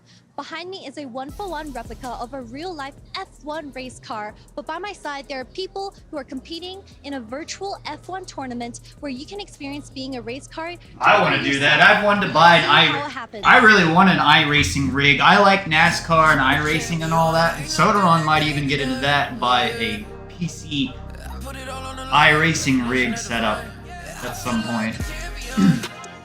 I would like to get into iRacing. I like NASCAR. I wanted to get into that when I was a kid. My family wouldn't let me, and I was into the simulating stuff before iRacing came out. So, I don't know. That's something that I would like to have, is one of those simulator rigs. I love racing.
Growing my channel and promoting, but I think the $10 may pay off for me, that it's worth it.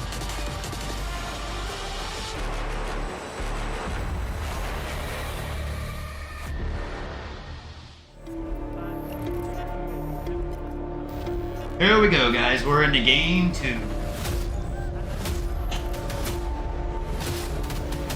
I forgot to ask the dog if he wanted to go outside. I'm gonna have to help out. Welcome back, everyone. It is time Looks for like game Hopper on number blue 2, side and we're again. hoping that it's like a bit of a closer one than last one, because slightly closer. Yeah, like marginally. just a bit. Oh, I gotta turn Yeah, this 30 AC minutes. down. 30 minutes would be nice. Now let me put it out there. We saw in the Team Liquid series and in the BLG series, T1 lose an extreme. That's America for you. It's especially T1's Tristana, on. Ziggs, these really strong pushing champions. For hot, You can't but just outside, get and I'm absolutely cold. crushed. These one-sided games have happened a lot here at the Esports World Cup, and I think T1 know this is a best of 5, the first of the tournament. And they can bounce back here with blue side, first pick priority. They're gonna ban the Ashe away. They're not gonna let Jackie have that one again in this series. Yeah, interesting that Top Esports go on the Talia ban as well. Obviously, they don't get first priority on the Tristana, and they're kind of just following through with the same bans. And, you know, it doesn't make as much sense on the red side. If you ban Azir on 3 here, T1 just take Tristana, I'm more than happy. So it'll be interesting to see if they switch it up and target that instead.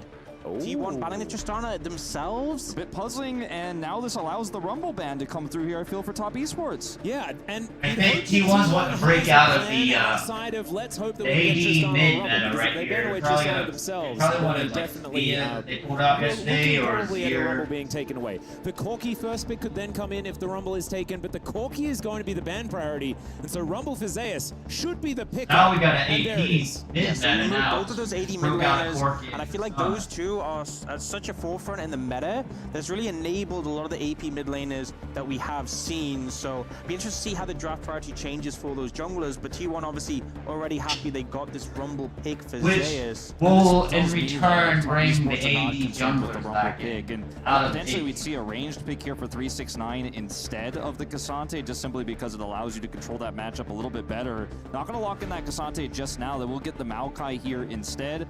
We might see something like a Jace coming out, not necessarily in this R2 slot.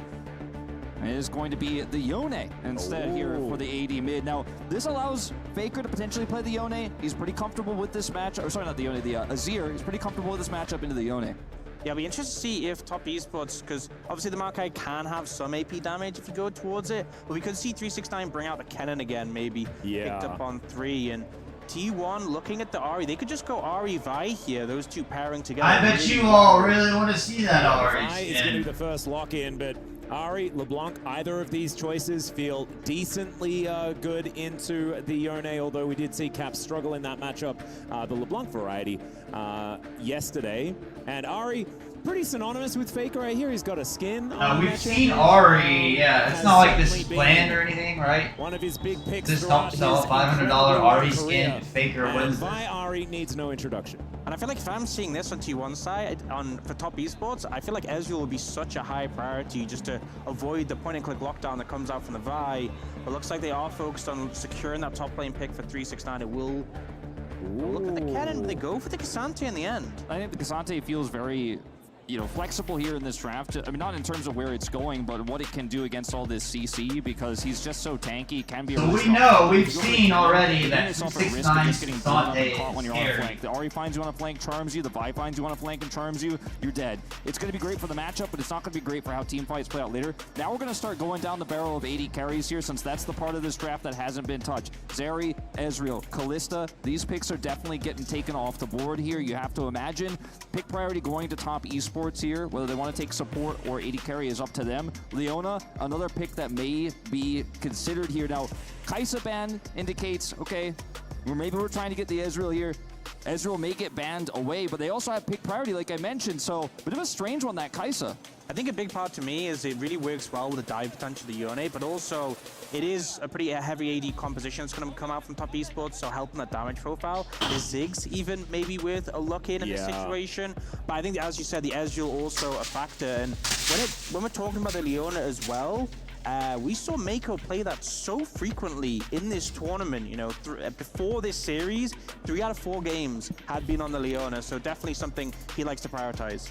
I like the Kaiser ban purely because I'm pretty sure that's what Jackie Love played when they played this exact composition outside of the Cassante swap for the cannon. So we saw how it worked. This is a problem here. I'm so to deal with. So at least they don't streaming and eating and not being prepared. Seems like you were talking about is sticking out like a being sore thumb. Hungry The and Leona has been rest. banned away. So we've got it balanced out now. We're finally heading in the and this is a really strong lane for Guma Keria here into this Ezreal. It's very strong into Yone Maokai. I think this is possibly where T1 have the answer here. They took away the Leona, maybe feeling comfortable now they can play that, you know, Enchanter support of the Renata here, push the lane super hard and get that advantage.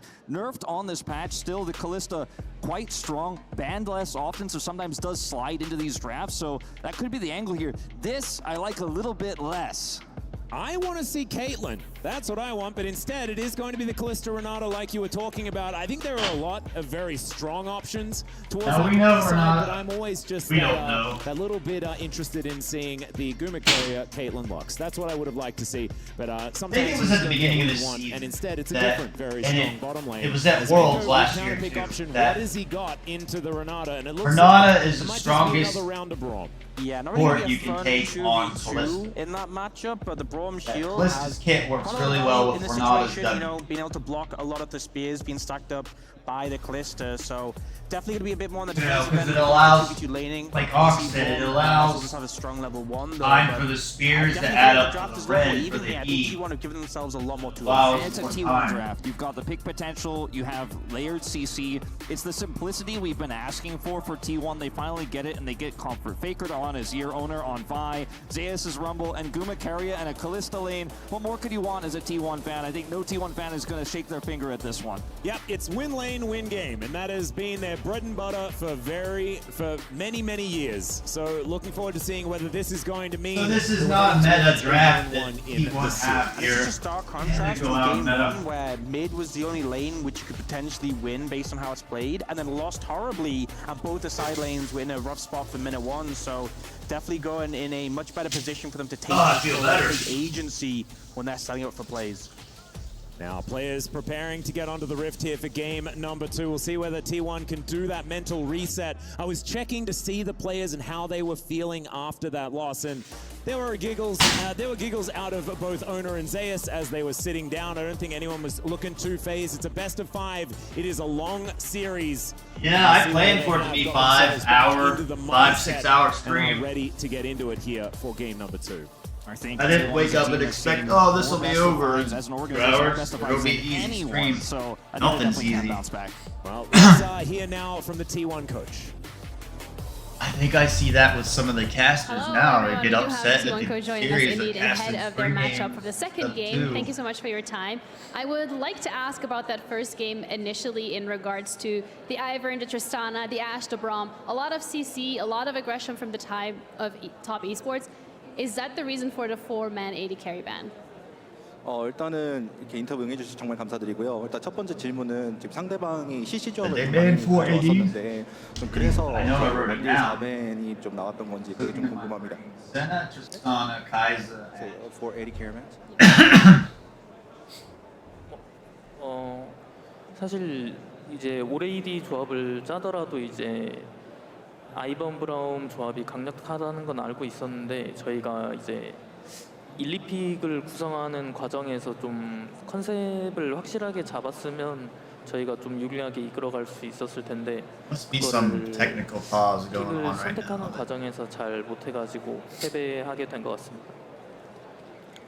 Well, firstly, I knew that Ivern was very powerful, and Ivan Tristana was very powerful, so we wanted to counter that. But I think in the first 2 picks, They didn't ban Ivern, did we had they? a problem there, and so we couldn't really counter that. I was thinking we'd see Ivern again, and wondering that why we didn't see in the draft. And I lost my thought. For the laning phase particularly. Yes, it's because they picked Mayokai. Okay, so they picked Mayokai instead of Ivern. 어떻게 카운터를 좀 진행하실 계획이신지 그게 좀 궁금합니다. 이제 저희가 1픽으로 럼블을 T1 didn't want to play it. 좀 초중반부터 유충이랑 용컨들을 Now T1's gonna have to run around and make picks all game with Vi and Ahri. 해나가는 걸 컨셉으로 잡고 픽을 뽑았습니다. Yeah, Callista. Well, first of all, the Rumble pick, I think it is the key because we're trying to have a power move. But I don't think T1 are going to have a straight-up team fight comp, is what I'm saying. They're going to have to make picks around the Thank you so much map. for your time. Good luck in this One game. person And, off at a yeah, time let's instead have of to over to fighting you all at guys. once.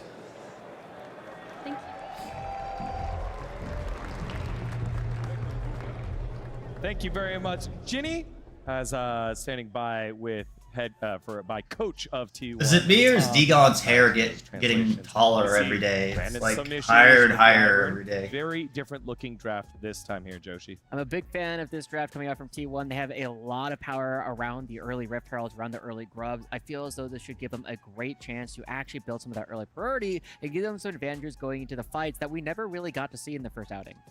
I was a little bit surprised that they gave Jackie Love the Ezreal, though. You know, banning away the Leona is one part of that best AD carry support combo with the Ezreal and Leona, but I feel like the Ezreal, for me personally, is the stronger part, especially when you're talking about Jackie Love. So I would have liked to see the Ezreal banned away instead, but overall, I do agree. I think that T1 this time around at least give themselves a much better chance in this draft. The game number one, we were all kind of shaking our heads, and even Tom there, you saw he was like, yeah, we ran into some issues, and I think we all saw that in game one, and hopefully T1 can kind of move on and have a better chance with this draft. I guess they're in a technical pause right now. In the LCK, we've seen Callista bans, so this time a focus on Callista Renata down on the bottom side of the map. Joshi, it has been well documented. I don't get paid by Riot to sit here and make up for their mistakes. I think it is important to note at this point that it's not going to be the I same would kind I of would do seeing it, on Riot. You 14-12, can pay me but and the I'll come opportunity talk about the we saw on game 14-13, while you got a technical it is still going to be pause. very late Instead dominant of as paying the opposed to millions of Renata, dollars but to fix it's the also going to client, have a little you can bit pay more me $50,000 focus or on the $60,000 a auto-attacks, year, and more I'll focus on come the gladly mid-game go on and scaling talk about opportunities this for the game. Callista. So the fact that it's already paired this Renata, having a strong laning phase just means that it's going to be giving so much more power to T1 later in the game. Yeah, I think they're going to have a much better chance in the 2v2, especially with the Braum being melee. Like, yes, it's a very strong pick. There's a reason why it feels like all of the LPL is highly prioritizing this pick in general, but I think especially Callista Renata should have a much better time of handling that 2v2. So, again, I just feel like T1 have given themselves a much better chance in this game. Now, Top Esports still have been really, really clean, and I wouldn't be surprised to see them come out and put up a really strong fight, but I don't think this game is going to be another 23-minuter. Yeah, and that's where I wanted to put the spotlight on for Top Esports. You can go up and down the roster, but for me, the one that has the most to prove and is stepping up the most is Cream in the mid lane, given the fact that in his domestic results, so good, again, a younger mid laner, and then going up over at MSI, didn't perform to the level that we've known him to do, goes back to the LPL for the summer placements, has done phenomenally, and now multiple solo kills here on the Faker, and is just a crux on what they wanted to do in game number one. And seeing that they're moving on to this Yone as well showcases that this player should be able to do this on more than just the Tristana, which has been such a core part of Top Esports success so far throughout the Esports World Cup. We know this Yone has been lurking just underneath the surface after the Corki and Tristana, and seeing that Cream is willing to go to it relatively early on in the draft really showcases a lot of confidence, especially going into Faker. Yeah, we obviously have some time here as you got some amazing shots here over at the Kadia Arena, but we'll get to the action in just a little bit. I was told it was just a couple minutes, but this crowd, what a ruckus. Look at this guy. He's going to steal King his job. Hey, no. No one can take Kangus's job, as it is written in the stars that he's the one to get everyone excited. But it is the stakes have been so high here over at the Esports World Cup presenting League of Legends, as now the players start to lock on in once more. Given this matchup, given the fact that LPL versus LCK, a long storied rivalry here between the orgs, one thing that we love to note here, and anytime there's a new tournament, there's always been an LPL versus LCK matchup, and now we get to see it yet again as T1 and Top Esports do yet another chapter in that battle. As standing by right now, we have the man. You say his name, he shows up. Kangas, take it away.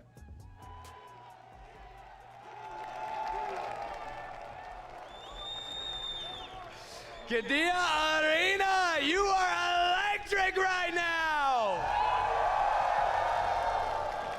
My job's easy, I don't have to do anything. You're making noise on your own, but I want to take some time here, since we're waiting for the draft to start, to hype up the crowd just a little bit more than you already are, and give some props to some folks that have brought some amazing signs along with them.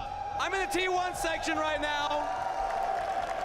And I see something up here that I gotta point out. Has this gotten on broadcast yet? Because if not, we gotta get it. Can we get a shh?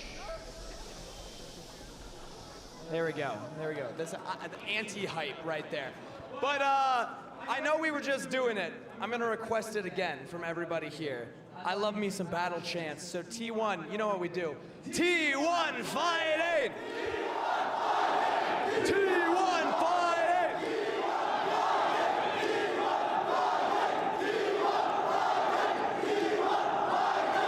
Again, they're gonna keep going until I stop them. So I gotta get a little audio check from the top esports side. You've been making noise all day. Give me a TES!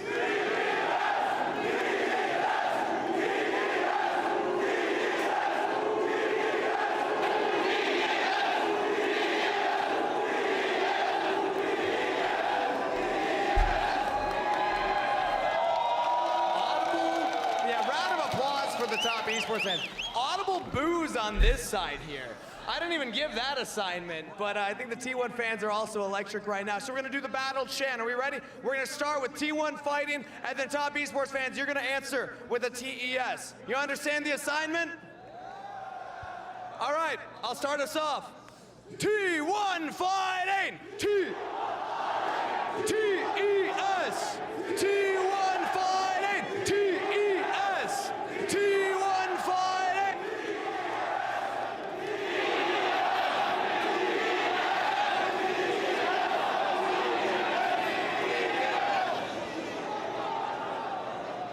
That's okay, we did it well earlier. We're gonna get it again later today, okay? All right, I believe in us. Now we're gonna throw it back over to the casters because we're getting ready for game number 2. Okay, sounds like we're gonna be in game number 2 now, guys. Again, getting the gyos out there, getting the fightings out there. Of course, I probably just got such a baited. beautiful thing to see here. The crowds for both sides, both teams, all the teams have had such huge representation and huge fan bases. Yeah, it's really fascinating to watch how many fans in particular for these two teams have come out. I do feel as though for the fans of this tournament, this has potentially been the best thing we could have possibly seen, is these two teams actually making it all the way, because as King has said, it has been electric listening to them cheer.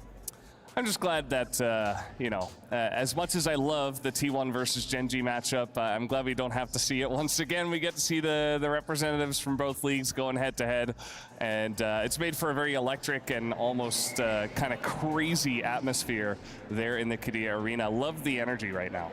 Yeah, we're still working on figuring exactly out, but our top pros are on the case. When we find out, we'll let you know. We want to see the match as much as the players there. Again, just the stress of it all. It's been matches, best of 3s, different format. You've had travel across the world. The, what is it when you don't sleep a lot? Jet lag starting to kick on in. There we go. Lack of sleep. Yeah, lack of sleep. Yeah. That happens as well. All of that a unique part of this challenge here at the Esports World Cup. But champions will figure out a way to get over the hump. And I think the big thing watching through all this is because this event is so short, you have to look a lot at the teams who are going to be able to develop their play super quickly. And that has been something that T1 has had a lot of time to do at previous events, at MSI, at Worlds, where they have multiple weeks. T1 is now in a spot where, you know, they're dealing with rapid travel times, they're dealing with a very fast turnaround in the tournament, and they have a good draft this one, so hopefully they can turn it around. All right, well, you saw the players starting to get ready for their matchup. Hands on keyboards and mice. Let's see how things shake up here in game number 2. Top Esports and T1. Thank you so much, Cockatoo Man, and thanks for holding down the fort. Also to Kangas there as well, getting you guys in the Qiddiya Arena ready. I'm here, guys. I'll be for game there. number 2, and I think we are only moments away from delving once again onto Summoner's Rift to see whether we can even out the series, because that's what we want, mainly, is 5 games. That's what anyone ever wants in a best-of-5 situation, is it just to go the distance and just have a fantastic matchup between 2 top teams. It's okay, this happens normally, Orcs. I know this is your first time here on the caster desk. It's absolutely fine. Okay. Everything's sorted out, and we are ready to dive onto the Rift. T1, you can see spawning in now Faker with base. All right, we got our game going. All right. No silly questions about using skins. That is not something that man does. And now Top Esports making their way out onto the Rift as well. Very much looking forward to seeing whether this is going to be a reset for T1 or whether Top Esports, with a composition that we saw work very well against G2, whether they're going to be able to be the ones to do it. Faker already taking a little bit of damage. Oh my goodness. Always got to be careful of that level 1 Braum. And Faker is going to be respectful here. Zeus going to collect some damage onto 369, some additional gold. But look at this draft. I mean, we talked about it moments ago. Really strong setup for the Ahri Charm into Vi Ultimate or vice versa. The Equalizer could be layered on top. This setup has been the strongest right now in this meta, but we're going to have another lane swap, gentlemen. Once again, Jaculev headed straight to the top lane. Carry on. Looks like we got a lane swap. Not aware of what's going on here, and of course with 369 in that tri-brush, maybe T1 don't quite know what's happening here. They do have this forward ward though. We'll see where the Top Esports move on in. And you know, even though Top Esports didn't have a fantastic MSI, as a team they had a really good understanding of lane swaps and how they could leverage them for XP advantages, or in situations like this, to avoid rough lane matchups. And that is the goal. You know, you have Xante playing the Rumble, not the most fun time, but Mosi playing against Clister Renata is something you definitely want to avoid. So we do see that got a lane top swap, laners ganking mid. This is roaming down bottom. I heard Jackie loves us top. Hey, I was here on time for work, guys, so don't blame me. Riot Games was the one that was late. They're late for work as always. Really helping the concussive blows as there's the flash. Nicely done from Ona to get him towards that blast cone and get himself out of dodge. Fantastic by Owner. If he doesn't flash at that exact moment, he gets denied the blast cone and will find himself in trouble. So Can't just head Owner's right flash down is to the bottom down. side, clear from here. But an aggressive level 1 play from Mako Mako. used his The heal heal traded for flash will somewhere. absolutely take So there's that two things as you Top can play Esports. off, make some picks. I think looking at the scope of how we've seen the drafts play out, really for Top Esports, even if they're a little behind on the back, We gotta redo the timer card and everything T1 on all of getting this the major advantage out of this. CDR And we did see that cooldowns. change from MSI. Oh, I'm it's cold. even harder to take plates on the top lane than it was before. So in terms of gold, I get cold if it would I'm not take too moving much around. effort for T1 to get an advantage To there. have a circulation Yeah, and T1 problem. had a fair bit of practice Legs. against Team Liquid when it came to these lane swaps. Of course, MSI wasn't exactly kind, and that's why we saw a lot of Which teams makes actually it trying not to fun to employ this wake lane up. swap strategy against T1 because they weren't exactly super comfortable with it. However, this is a different So time we got to and a fight different here for patch, and now it a is whole slightly turret, basically. less, You less trade the easy turret to for a do the turret. old, lane swapping. You can see how much the differences in damage And, here in top we've got versus bottom turrets as T1 Owner ripped through stealing this farm place out of twice the speed Top's of jungle Top as Esports here. So they're got gonna the at least same be thing able to going get this on here. crop Now we've got down. Tien and Mako working T1 together. Now this is really what I want to see take Mickey all these X plates, and then you can see Owner Yike heading on over G2 and taking do. away some of Tion's jungle in return. Meanwhile, in Work mid, on. Faker having a pretty large lead there as well, has the level advantage, has the buffed electrocute on this patch to continue putting the harass on. Here comes that TP. This has been a disaster. a few Who's times. teleporting? Somebody's making a bad teleport right here. I don't know why. What is T1 doing? That's just straight up miscommunication there. And look, Wow. we've seen that one before, guys. Yeah. Should have at least teleported bottom lane. Got the turret. Just when you're seeing the plates drop off that bot lane tower for T1, thinking, you know, they're getting a pretty big edge. The TP comes in, Top Esports. There was a really bad First blood on miscommunication Jaculo, there they'll between definitely Zeus bounce and on the rest gold, of and ultimately put them in a One really are good spot off to today. swap back the Now lanes. they could get Jaculo this now fixed has here his in inventory 4 more alongside games. bonus items. And yeah, just ended up being a blunder from Zeus, but a great read from Top Esports to wait around for that TP. Now Faker going to be aggressed on here a little bit by Cream in the mid lane. You can see things going much better for the GOAT himself in this particular game.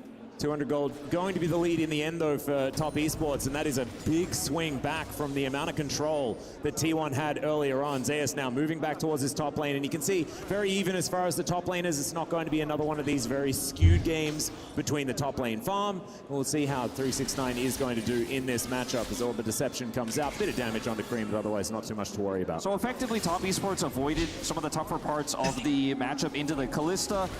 And you also have to consider as well, on top of this, that Zeus in this top lane, loses his teleport, dies, of course. That's a kill going over to Jackalov, but at the same time, in this matchup, it's difficult for Cassante to actually punish Rumble's lack of teleport. He doesn't rely on mana, is just going to be able to continue to trade aggressively here, and there's no way 369 could trade with him and then teleport. Well, we've got them taking a dragon off the board like I harp on right here. So T1, they've turned their mode on where they're not trolling anymore. They're playing the way that they should play. Now this is going into what I talk about in yesterday's stream and on my channel, taking these dragons off the board as soon as they come up in 5 minutes. T1s, they don't want to lose this. I don't know what Zeus is doing because he doesn't have a teleport. Faker is here though, the teleport very early on, and now it's 369 that might be overextended. The charm doesn't land though, Orbit Deception, fair bit of damage onto Tien, and if anything, Faker has just saved his top laner. Can they actually find something? Got his ult. Faker has level 6. Fires come on in, 369 going to be the first target. He gets under the turret, but the charm will find him. T1's now doing what I talk about it. You can go back and watch now. They went and got the first dragon off the board. They're playing the way you want. Gen G didn't do this. They played like they were trolling or they're too confident in themselves. They thought that their mechanics would straight up win. Zeus? Yeah, Zeus just comes back. Faker completes his back as the scrap shield will come on in. And 369 will pick up the return solo kill. Yeah, not sure about that weird. Oh, Zeus is not playing his best. 369 is getting the better of The him. wave's also in such a terrible spot. Looks like 369 is actually just going to clear it out and go for a reset. But Now they're going to go Zeus fight for the Void really Grubs. fumbling on So the back of what was a great Carrier and Owner are finally wandering around the map Zeus isn't here to back together, going for the objective. At least went up here to ward or see what was going on or try to stop it. This is what we want.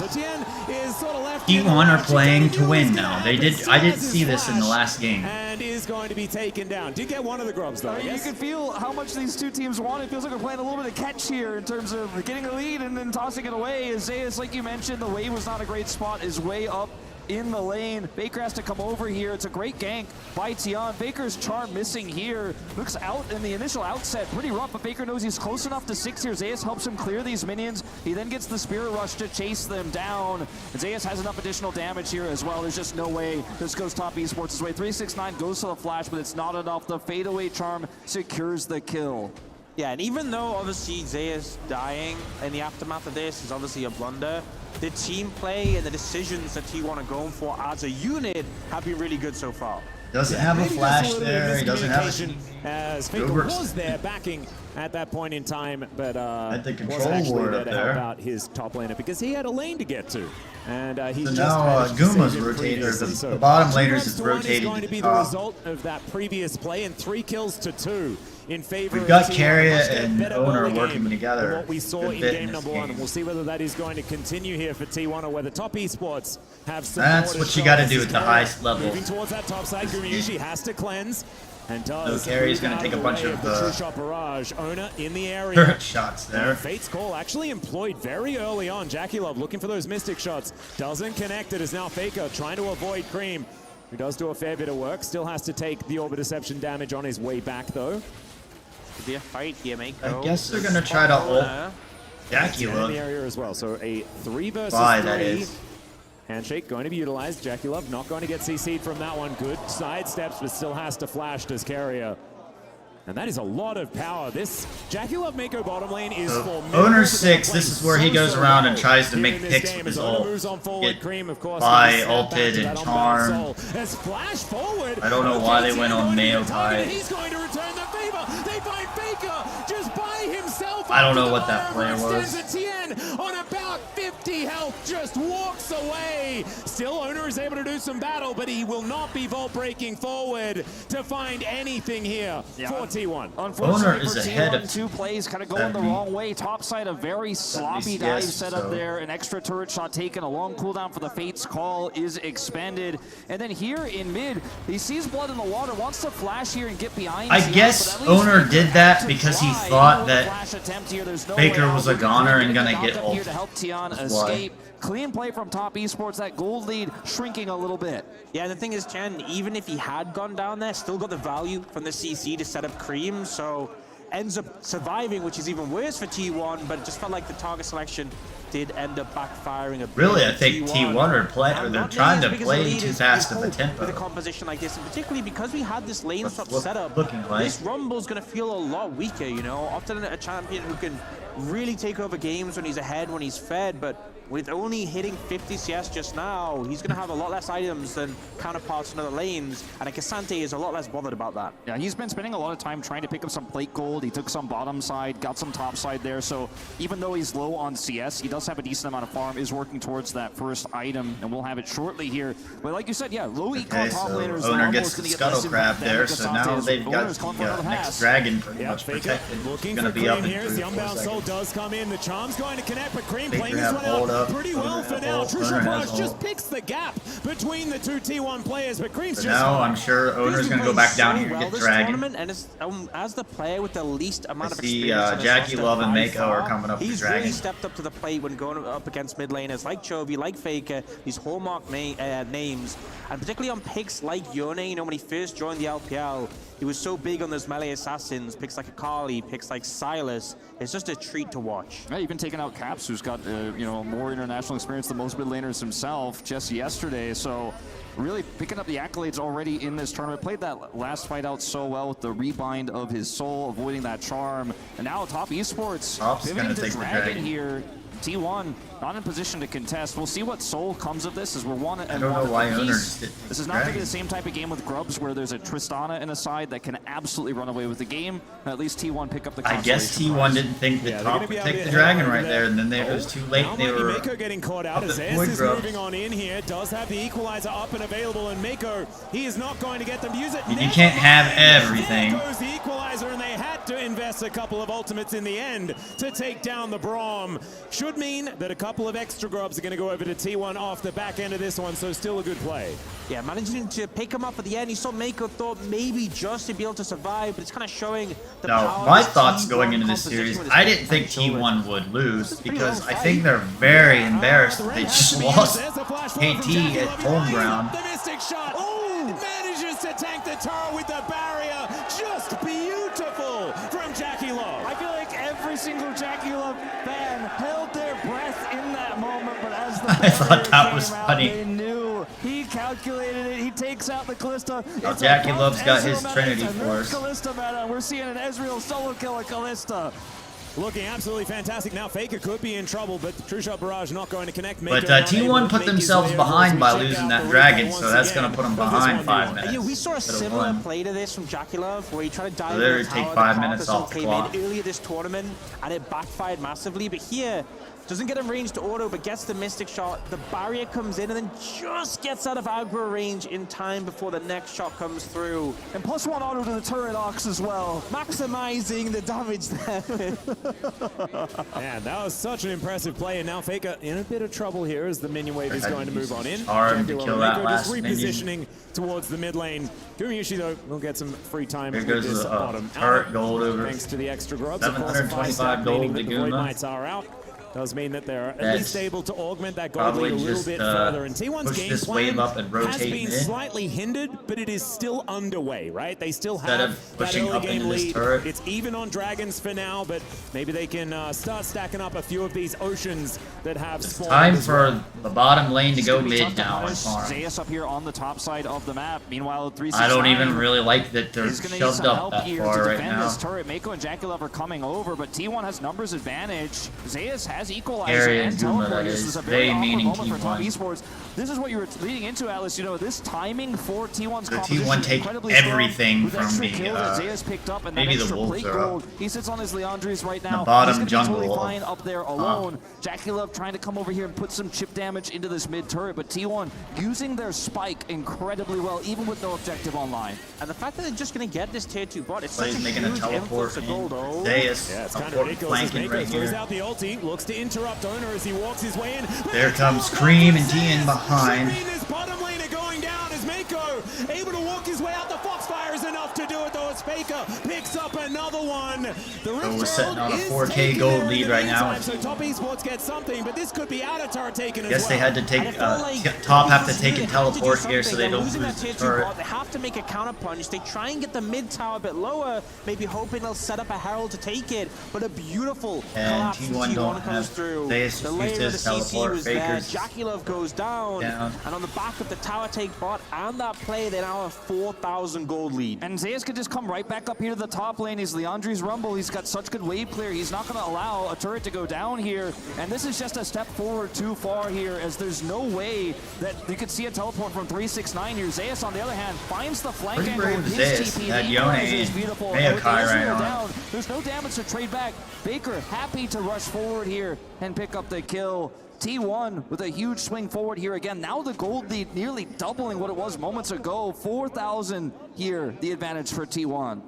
And now Top Esports, they need to try and stop the bleeding. We'll see where they're going to be able to do that, or if they are able to do that. Now we are locked into the AP jungle meta that we're got an AD champion versus an AP. So much extra power over to Carrier is going to make these team But fights Tien is not a mechanical player like Owner or Canyon or may I even say Peanut. All about creating these leads early for T1, and it does not So stop as watching Mako him in the LPL, he's not been at the top of this AP 24 seconds on meta. this dragon, and I think T1 kind of want to take it. Yeah, I mean, it's an Ocean Dragon. It's only And he's usually behind his enemy jungler that he's playing against. And the scary He's thing not is, like a against this super T1 farm heavy composition, jungler. He's so more of a easy to set up supportive that initial ganking pick type. when you have the That's vibe probably and gonna power of the Ahri with the follow through. cause problems here in It's this just going to series. easily allow them to snowball a fight. I think That's all I'll Top Esports say should really about be it. cautious. Owner's more of a mechanical style player. This dragon. Baker's TP almost back up. Ian's as well. more of like a 369 macro just uses, style so player this goes on and for much supporting. longer. You will be able to join in as this Rift Herald will crash through. They're going to try to take out this turret. Big win here for Top Esports. Great neutral contest. Did a turret take? Now he does have a Going lead to be the dragon fully Lee taken Sin. down. They did manage to deal with the minion wave, but you can't kill Shelly that quickly. And so she will be helping out. Tien taking a fair bit of damage, though, as Ona gets back over the wall. Equalizer! They're all lined up on top! And now the barbecue begins! The ultimate out there from Cream is decent. Still hit by the hostile takeover, though, as he flashes away. There's the cease and desist as Jackie Love looks to try and get himself out of it. But I think once the again, first this game, flame T1 still was just will off. work. A double kill for Gumayushi. They, Take the turret on top. What an equalizer there from Zeus. The perfect It looked like they made stupid plays, but they were plays they need to make. Like Baker, he knew he had to come in and get those 2 kills when he teleported top, and he almost got them. It was crazy. There's a lot of fight left in this series. That's why I stopped talking there. I was in awe because I thought, oh man, Baker's gonna get both these kills. But he didn't. Turn comes through from T1. You've got to play So with like I said, all the ults, all the sports, engages, the CC, the layering that can you come have to through. throw the bad game away and forget about it and go on to game number 2. I've talked about Bryson DeChambeau fan, and he just won the US Open, and this streamer guy that streams on YouTube, golf stuff, played a hole with him, watched the week after he won the US Open, and he said his secret is he forgets shots.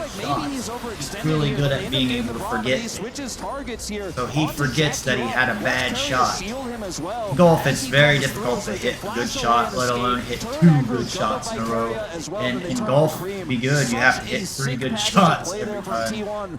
And so it's hard enough to hit 1 good one and then 2 good ones. It's almost impossible to hit 3 good ones in a row. You have to be at the top level of golf. And he's talking about he forgets every shot. When he stands up to his next shot, he forgets the one that he just made before, even if it's a good one or a bad one. Yeah, So it's the same thing in this in sports. T1 can't sit here and think they had a bad game. They have to forget and move on.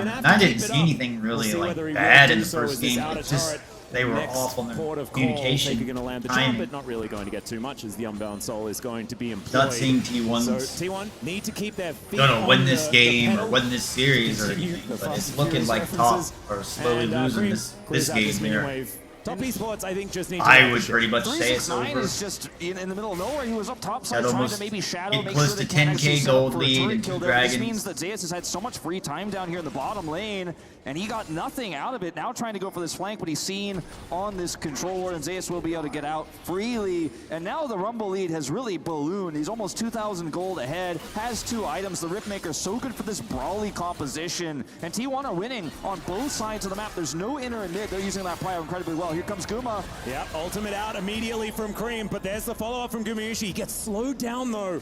And that is very important for keeping these top esports members alive. So let's look at what top have there. 369's teleporters up, but his flash is still down. managed to take a turret off the back end. This is precisely what top esports were Dreams able flash to do and in game teleporter 1. down. Now Now Jackie we Love are has in his flashing barrier. Heal is up on Mako and really flash. can be so explosive. So we're kind of looking and seeing, well, what fights I can think we top get esports here? are going to have a rough time. T1 looked like they pretty much in your done composition. all their You're on the summoner Ezreal, spells. and against a Went up Vi, really against soon. you know this Fed Rumble. Sure, we're gonna get some type of team Yo, fight here at the it's gonna be Dragon so or Baron easy to coming T1 up. That's just what's brewing. immediately eliminate one of them, and then you have one carry. Owner just picked up his 2 items. Again, I talk about it on my stream that basically what teams do is power farm to 2 items and then Baron fight around 20-25 minutes. Catch that wave, just walks over, so now he can actually go back And to this T1's Baron. already He there. does so much damage as 2-item Rumble here. And the Cream close, is the behind, security, even this early in the game is quite strong for T1. 369 is Can behind. join at a moment's notice. Isn't showing on And vision right now, T1 so look at top esports. They have to T1 respect should be able to win this team fight easily. with an equalizer here. If Zeus had teleported in, they don't know where he is right now. They're fighting completely blind. Based on the items, you also have to throw in variables of different player skill and so many different variables. So hard to get vision at this point But in time. The Baron straight up resting in on the the minds team of fight T1, here, and as soon as T1 it should spawns, easily kind be of able on to the minds of win, and you T1. can tell just As based on Rooftop these Rise items. have to 2 use items, just to 2 items, scout 2 the items, 2 items, Top esports do manage to 2 get that items, ward down. 1.5 item, A little 1.5 bit of item, 1.5 item, information 2 items, 1.5 items. So Jackie Loves Ezreal isn't gonna Of course, Baron at 21.5 minutes is make still up for pretty the damage dangerous. difference in this team.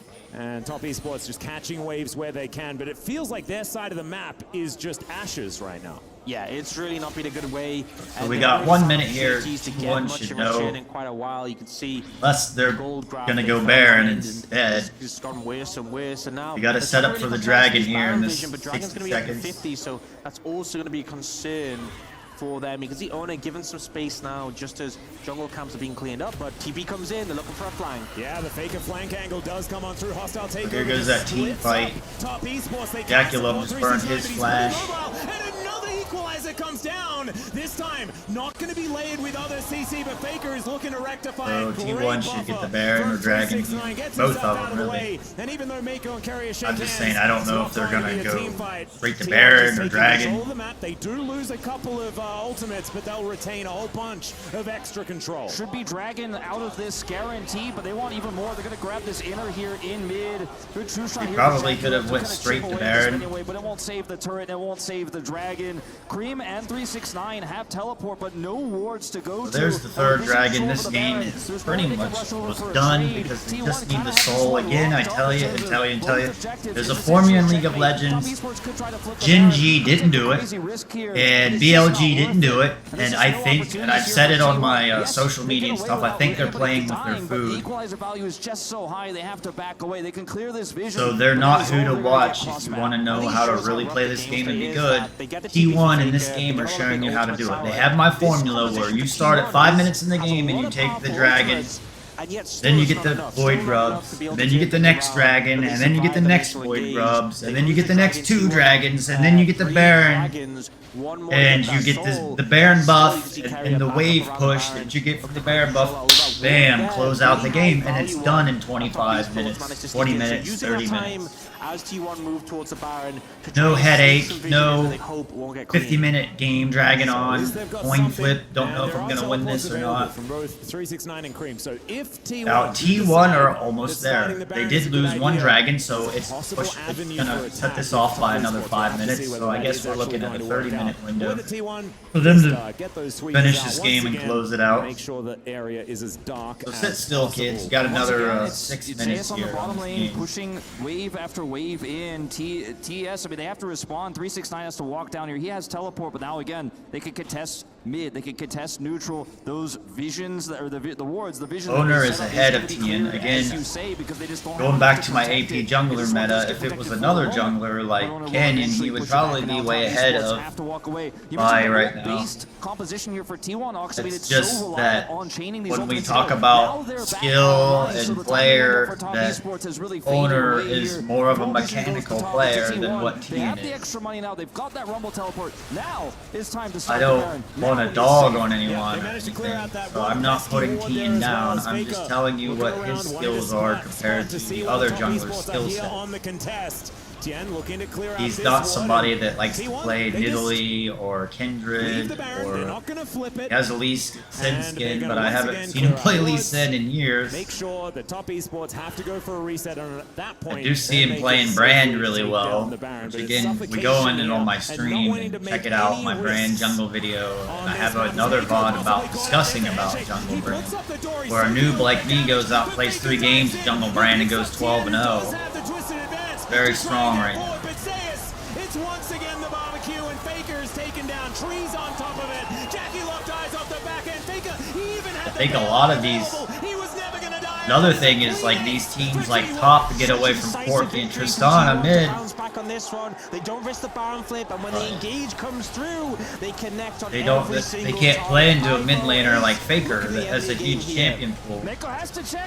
Sorry, I had some lag on my brain. I was thinking how I wanted to route that. They walk right in to this chain CC composition. So here goes game 1 and T1 wins. Hey, they were ahead of what I thought. They got kind of done 25 minutes. After stomp, but on other sides of the rift, ladies and gentlemen, as the Nexus goes down, we have an even series here for the final of EWC, and we wouldn't have it any other way. It is now time for us to go to a short break, and after that, Studio's gonna break it down.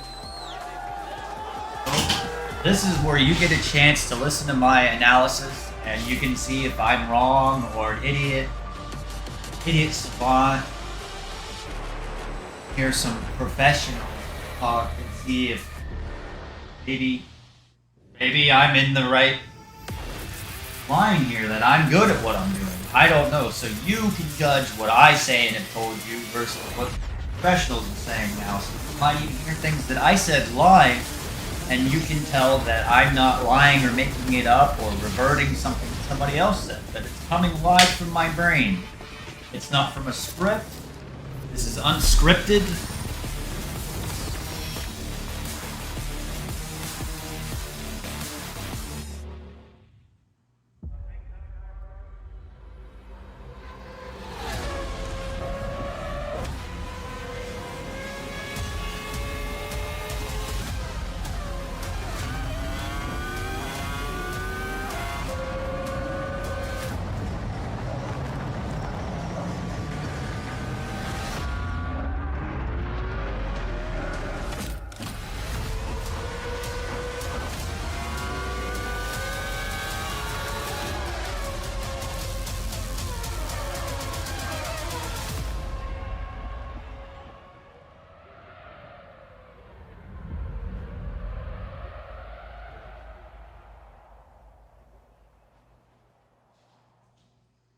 Honor 200 series, the best portrait phone AI empowered.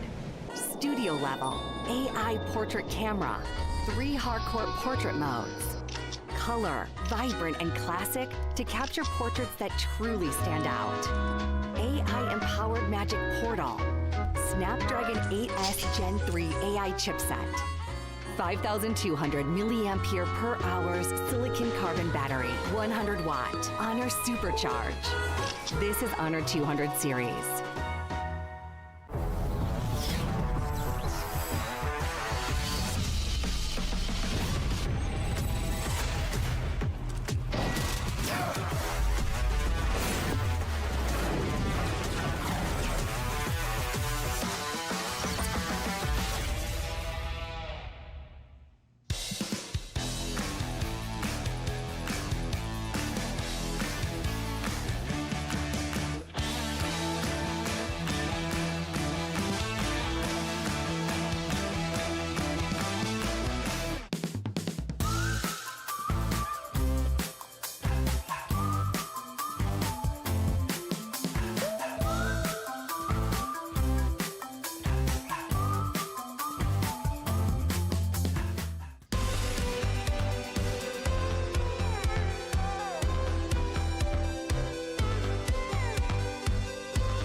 T1 come roaring back here in game number 2 against Top Esports. Despite some nice early game moves by Top Esports, they awoken the beast. They awoken the unkillable Demon King, and they strike back. 1-1 is our score in this best-of-5 grand finals here at the Esports World Cup, presenting League of Legends. What a way to come back here by the LCK representatives after there was a worry that maybe they weren't as invested as they needed to be to become the winners, but they find their way back on in, and they are now tied on up.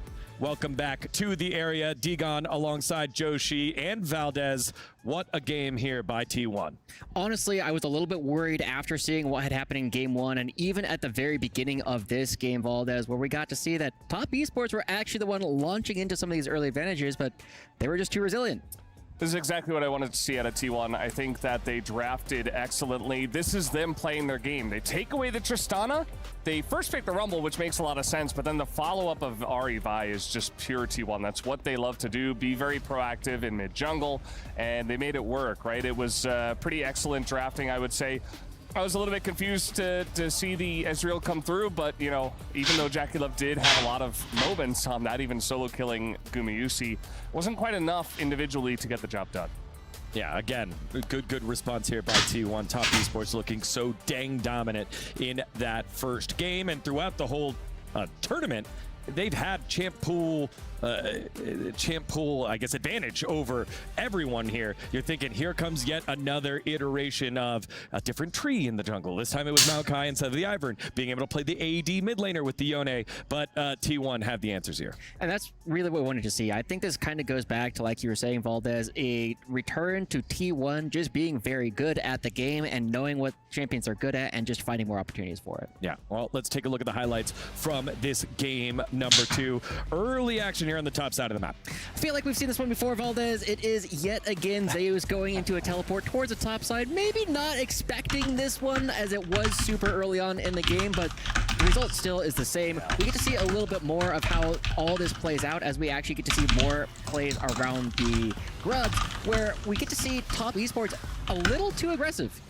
Yeah, that teleport play, as you mentioned, a little bit less egregious than the one we saw the other day. And yeah, just overextending there a little bit was Top Esports on the grubs. You don't necessarily have to do that, especially when you are going up against Ahri Vi and Rumble, who can immediately collapse and immediately any chat. That's exactly what. Come on, guys, get in here and chat. I feel Leave as me though some Top questions. Esports got a little bit baited into that last play Buddy's simply asleep. because there was a teleport top. It's okay. I know you'll watch this at your 369 own came time. top lane and did the Watch it exact later same tonight, thing. or Top everybody's Esports probably there's surely sleeping no now. way Not getting that up T1 are going to later. contest it for the grubs, but turns out Kids they like to didn't believe stay it. up Yeah, late. they left hand high and dry, which leads us to our second one. Time for some new tech. Joshi, let's show him the telestrator. Yeah, so this was one of the big moments where I was actually looking at where I was really worried for T1 at the beginning of this play, because when we look at it, this is where the Vi and Ahri are supposed to be at their strongest. We'll take another look through it, because as we actually go for the play, This we is see where that I think Faker and Owner had to they try hold and go back Maokai and to say, keep Faker alive. rewind just a what bit. his thought But was. because Faker is so far away from this play, it becomes really difficult for Faker to actually line up. And then, as we clear everything, we actually see that as soon as everything misses, it turns right around. And instead of Faker and Owner taking down Tian and Cream able to just dogpile their way onto Faker in a way that was not supposed to be how this is going to go. We'll take another look at how it actually plays out, but this is definitely a spot where we were looking for Cream and Tian to fall behind in some of these 2v2s. Yeah, sometimes it's just a difference of milliseconds. It felt like Faker was a little bit late on the first initial charm, and then eventually he did it after he got collapsed on. So, you know, the Ahri Vi, they're expected to be the ones being proactive, finding picks, as you were saying, but eventually it was Faker who did get collapsed on. Thankfully for T1's sake, they did, after this very play, do it multiple times where they put together the Ahri and the Vi and did a great job. Yeah, well, here we go. Let's take a look at that in the mid lane, under the tower. Top Esports starting to aggress against T1, but then a great ulti from Zeus, who's been under a lot of scrutiny over this whole tournament, lands an equalizer, and it just sets up T1 to clean up. Honestly, this play was beautiful. Just seeing that Zeus throws down the equalizer and catches every single member does a ton of damage, and also sets up the rest of his team to just catch up to a Top Esports that probably would have made it out otherwise. Yeah, I think Top getting caught a little bit flat-footed there, and Zeus, he hasn't been perfect in the laning phase by any means. Lots of questionable teleports, the fights that he shouldn't be taking, but when it comes to team fights, he will get the job done. Yeah, and again, taking a breather, guys. I've been talking straight 3 hours, now 2 hours. TL early on in that game number 1, getting bullied out. We talked about the 2.5. Cassandra play, trying to pull back the Ivern or whoever was under the tower and just getting blown on up. Good to see a little bit of a reaction here by Zeus as we take a look at the final highlight here as T1 close it on out. This is honestly another textbook play coming from T1. As we got to hear the casters call out, this is Top Esports trying to find their way towards the Baron because they have absolutely no vision. T1 never doing the Baron at all. They're just looking for these big plays. They're able to take down every single member in this last one. And T1, as we got to see, just close it out immediately. They never even needed the big purple warp.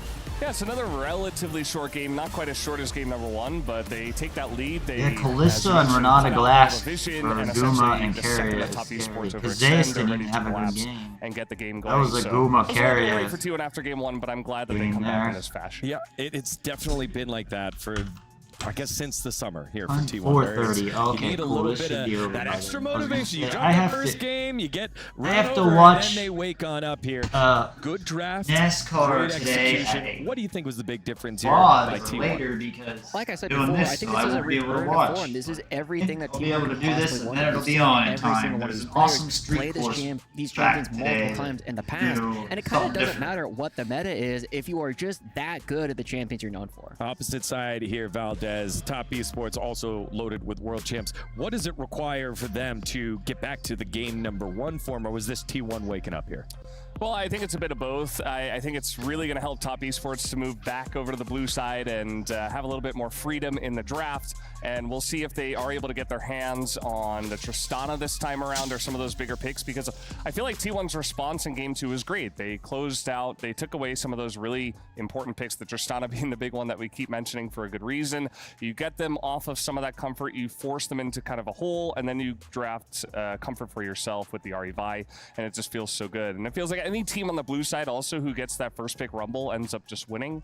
I feel like that champ is, well, it's pretty good. Yeah, it turns out there's a lot of power picks still in the meta here, Degon. No matter what, blue side will be getting at least one of them and can deny almost all of them from their opponents. Yeah, you know, when we go through some of those strongest champions so far in the meta, we've talked a lot extensively about the Tristana in the mid lane. Obviously, the Rumble getting off the ban list here. Callista was one that was perma-banned over in the LCK. When I think about game number 1, impactful without necessarily being dominant. The Ashe was one that was coming up across the map as Jackie Love was able to set up the rest That of was the a team. great game. What are some with, other ones that Jackie you want Love to in see game start to 1 pop Ashe on up play. here, Joshi? The trees are really going to be speaking in this one. Ivern and Maokai have been so strong, and we've gotten to see exactly how Top Esports in particular have brought these champions to the forefront of the meta. I think it's just having an extra champion that Top Esports is really going to have to prevent T1 from playing just because of how strong Top Esports have been able to do so. Before we go to break, Valdez, final thoughts here, 1-1 going into the final now best of 3. I feel like whichever team figures out red side first will be the victor of this best of 5. Both teams have had very dominant blue side wins. They've dominated from the draft, and their play has shown up in a big way. So I feel like if one team can figure out how to draft in the red side against their opponents, they might just take it. Y'all at home, let Great us know how point, you feel. Valdez. You got the T1 T1 fighting, or prefer you got red the Top side. Esports Gios. Let us know in the chat. We're going to get the Katia Arena all set up for the next game, game number 3. Let's see who takes the lead here in our grand finals. Great for me because I have to go to the restroom.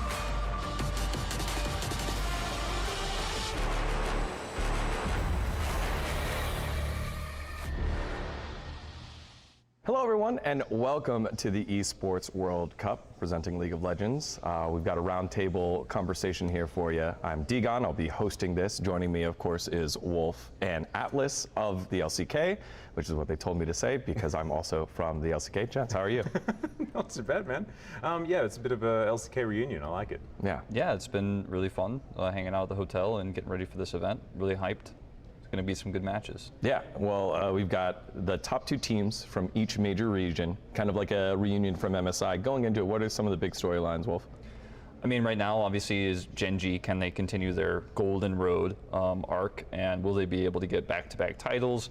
currently undefeated in the LCK as well. They haven't lost a single game. So that's one of the big stories, is how will Gen G do here with not a lot of preparation, because they went straight from the LCK to here. Not a lot of prep time. We have a new patch. So I think Gen G being tested here is a really exciting storyline that a lot of people are following.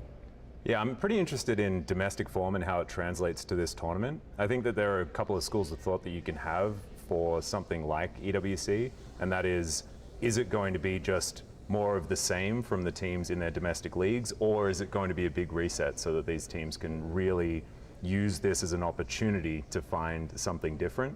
And with the format of the tournament, I think it's really interesting, right? Because they're on Gen G's side of the bracket, not going to be facing them in the first match, but if they are able to overcome, then maybe it's just win the whole thing from that point, right? Like, this is the thing, there's going to be only one winner. There's no losers bracket. It's sort of do or die for every single team. So you have to cross that hurdle at some point. Well, when you bring up the bracket, you bring up a really good point. The way that it worked out for our friends at home, we have NAEU on opposite sides of the bracket, and then LPL, LCK also on the other side of the bracket. I think that's just so fun how these regional rivalries are now getting a spotlight even more here at EWC. I think a lot of people are sad about how that worked out, in that they might lose their favorite region in the first round. Like, it could be that the LCK is completely eliminated from the first round, or it could be the LPL is completely eliminated.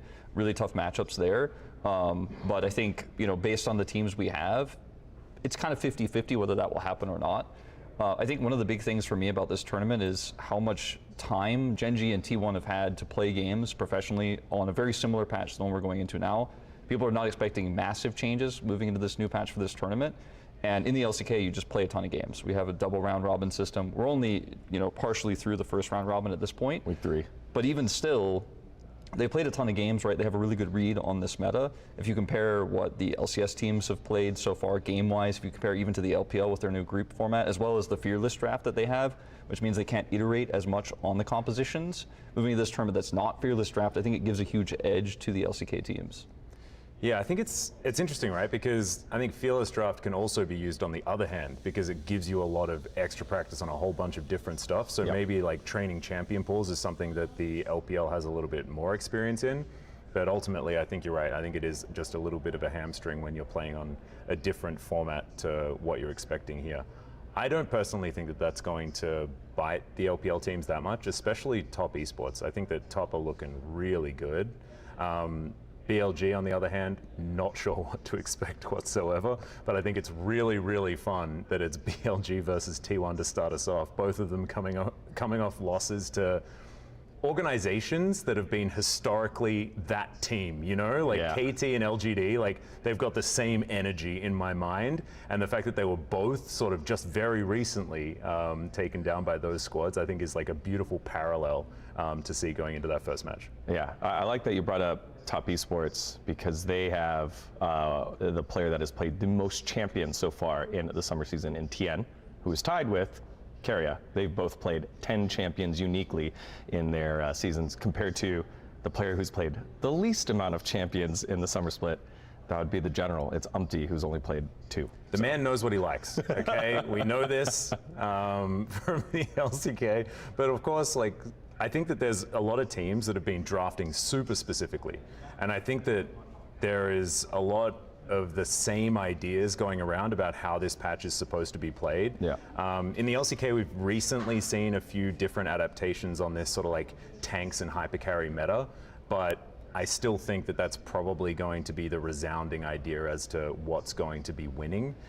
So expect a lot of the old Tristana Corki in the mid lane and stuff like that. And in terms of the Korea versus China matchups, the LPL LCK matchups, it's really interesting to see that both Faker has had a bit of a drop off in terms of his individual performances. MSI was, a bit of a rough one for him. He's bounced back since the LCK. I don't know what's going on here. Looks a little bit less comfortable on AD mids at the moment, and I don't think that meta is really going to be changing on this patch. They haven't really gutted the champs in mid lane, Corki, Tristana, untouched on this patch, so that's going to be an interesting storyline to follow. And then on the other one, when you look at Gen G going up against Top Esports, the bottom lane I think is where Top Esports has really excelled. Like they've got an incredible AD carry in the bottom lane, most famous of all time. Pretty much a lot of people would argue. Next to Uzi, who's no longer up at the top, but you know what I mean. Jackaliv's really moving up the ranks. But this has been like the best season for Lehens and Pays in terms of how they're playing as a duo, looking way better than they did in spring season. MSI was incredible for Lehen, so it feels good for Gen.G in this matchup, considering one of the strong points for Top Esports is actually just kind of weaker than what Gen.G is showing so far to me. And also the same point for Tian in that Canyon also has a massive champion pool. So it feels like some of the good things you'd say about TES in an isolated world is kind of ironically, Gen.G feels like they're maybe 10% better in both of those positions, both the bottom lane and the jungle. Yeah, it's sort of like the Gen.G Light situation, and that is a very dangerous prospect for this team that looks absolutely unbeatable. So I like anything can happen in the tournament, right? Like we could be eating our words, but I think it would be disingenuous to not say that if Gen.G loses a single game in this tournament, that's an upset. I'd even go so far as to say if they lose an early game, it's an upset. But like, they're just looking like heads and shoulders strong at this point in time. And of course, you know, we've got a little bit more tape than I guess the other teams, but I don't see them losing at all, which is going to make that first matchup really interesting, just because if Top Esports are able to do it, then are they just going to win the whole thing, right? Like, because they start off with the hardest test. You get through that exam, and then you're like kind of cruising, you know?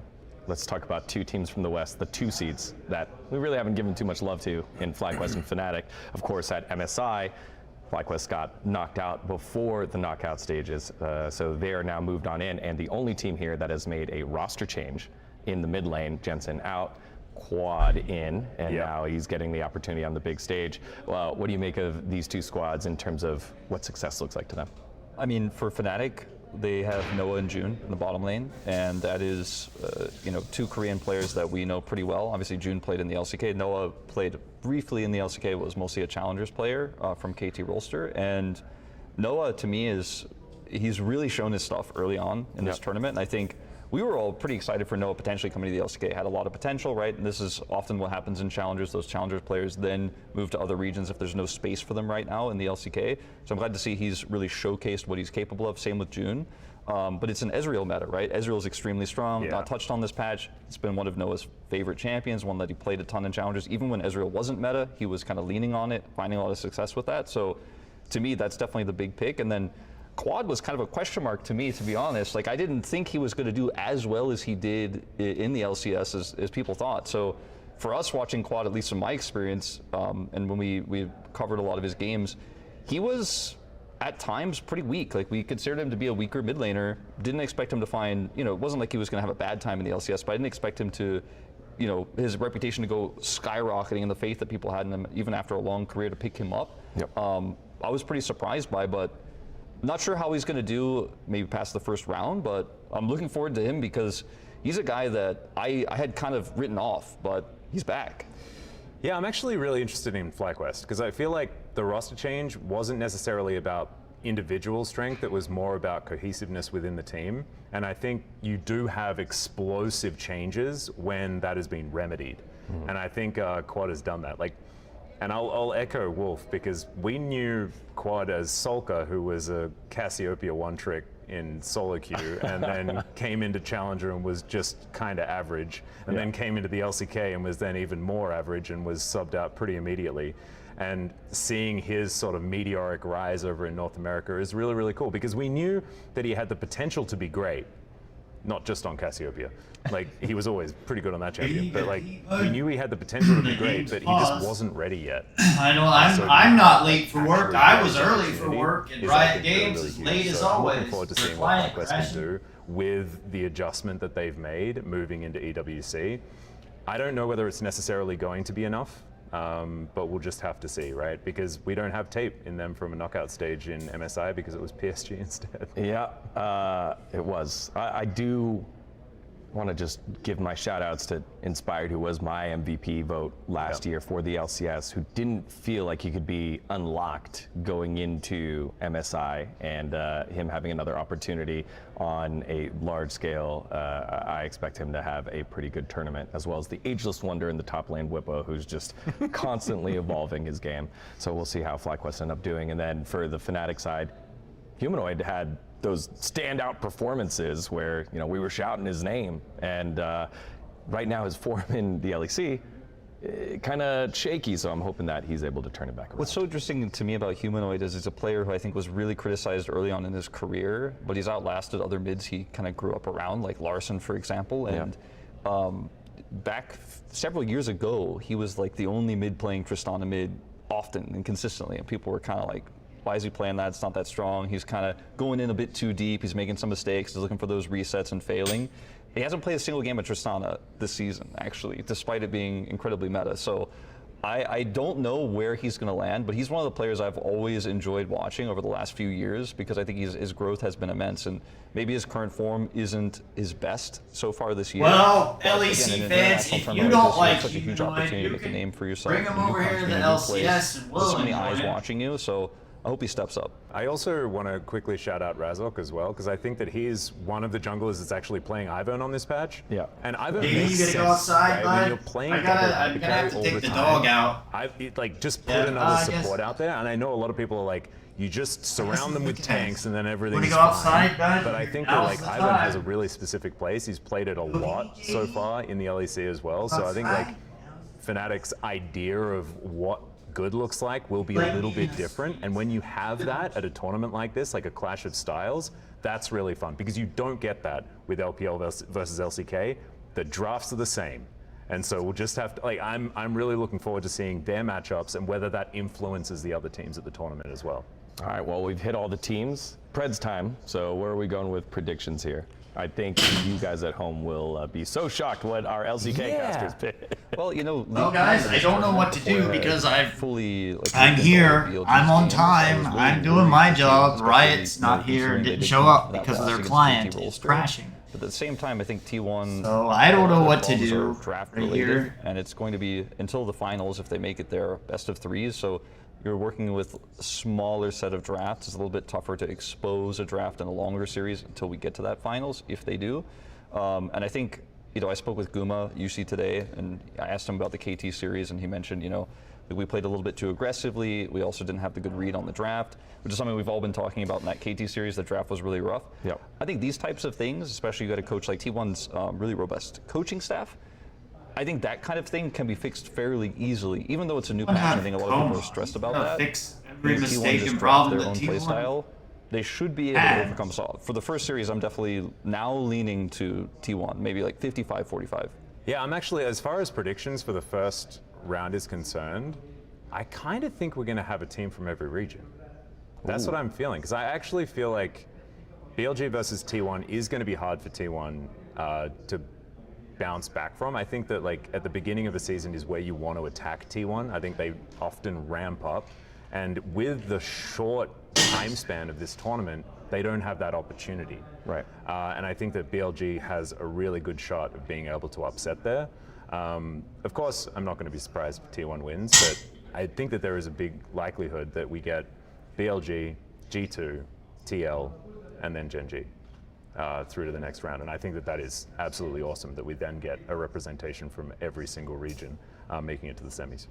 I agree with most of that, except the first thing that you said way back, or I agree mostly with the first thing you said way back. It's Gen G versus Top Esports, and I think the winner of that has the best chance of moving It's forward. 2018 Worlds, you know, it's KT versus IG, and we know that like whoever's going to win that one is going to take it home. And I think if we were like to peel it all back, that's probably how it is.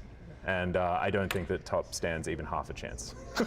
I think I'm a little bit biased in terms of, you know, how much I've, you know, had the magnifying glass on Gen G versus Top Esports, obviously, because it's my region. I'm analyzing the games, casting the games day to day. But I just feel like right now Gen G's, you know, ability to maximize early game leads, get plates, whether they're swapping lanes after the early laning phase advantage they got, then getting plates top side for Pays. This type of play, how good Pays is at hyper carry, Canyon's champion pool. It just seems to me that even though Tian has some of those similar strengths, Jaculev's really, really on form right now.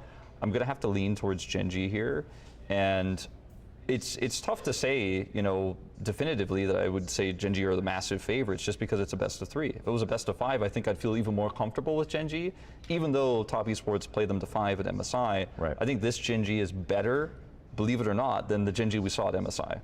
Oh, 100%. And I think that's where I'm sort of coming from, is the fact that like you unlock Canyon to play carries, they've just become like so much stronger. And we know like Canyon just wins worlds when he's allowed to play the picks that he likes. That happened in 2020. It almost happened again in 2021 on a slightly different meta. So I think you pair Canyon and Chovy together in a meta that suits exactly what they want to do. Like Chovy was picking Corki when it wasn't even that good. He's like happy to just only play that champion forever, even if there are other champions that are good. But Corki's really good at this point in time, and you've only made him better at the time Chovy is the most powerful. So I think so much, like it's the stars aligning in the patch notes and they're spelling out Gen G in really big letters, and that's the problem. Oh, you guys were wrong. These have been some superstar names. Oh, We've got you're some all superstar wrong. games happening here at EWC. We'll find out how it all shakes out. Thank you, gentlemen, for joining me on this roundtable, and yeah, we'll see how things happen. Thanks, man. Thanks. Hi everyone, Ginny here, and we're joined with Humanoid and Razork from Fnatic. Thank you so much for coming here. How's your flight? How's it going? My flight has been amazing. Yeah, I mean, it's just a normal flight. I don't know what to say. I mean, I'm enjoying it here, and that's it. How about you? I was chilling, watching Game of Thrones, the ending. Yeah, poor guy now realized that the last season is not that great. Oh, spoilers. I still No spoilers, I get. need No, it doesn't to matter. do one more episode, and I'm done with it. Don't do it. You should probably finish what you started. I would say you should do it. I will finish. I'll finish, see? of course. There you go. All right, let's jump straight into the questions here because I want to talk a little bit about the LEC run that the team has had so far. It was really good. And Don't then know GG, what happened to the so servers and the stream. Do you think everything. that could impact you on an international stage as well? Not Check at all. social I think media the fact that here. we played really bad in the last 3 games is just gonna make us stronger coming into this tournament. And I mean, we pretty much did it just so we bring the fan expectations a bit lower, because everyone was like telling us that we are the favorites to win the tournament. So now that it's not the case, we can actually focus on like playing without so much pressure. Yeah.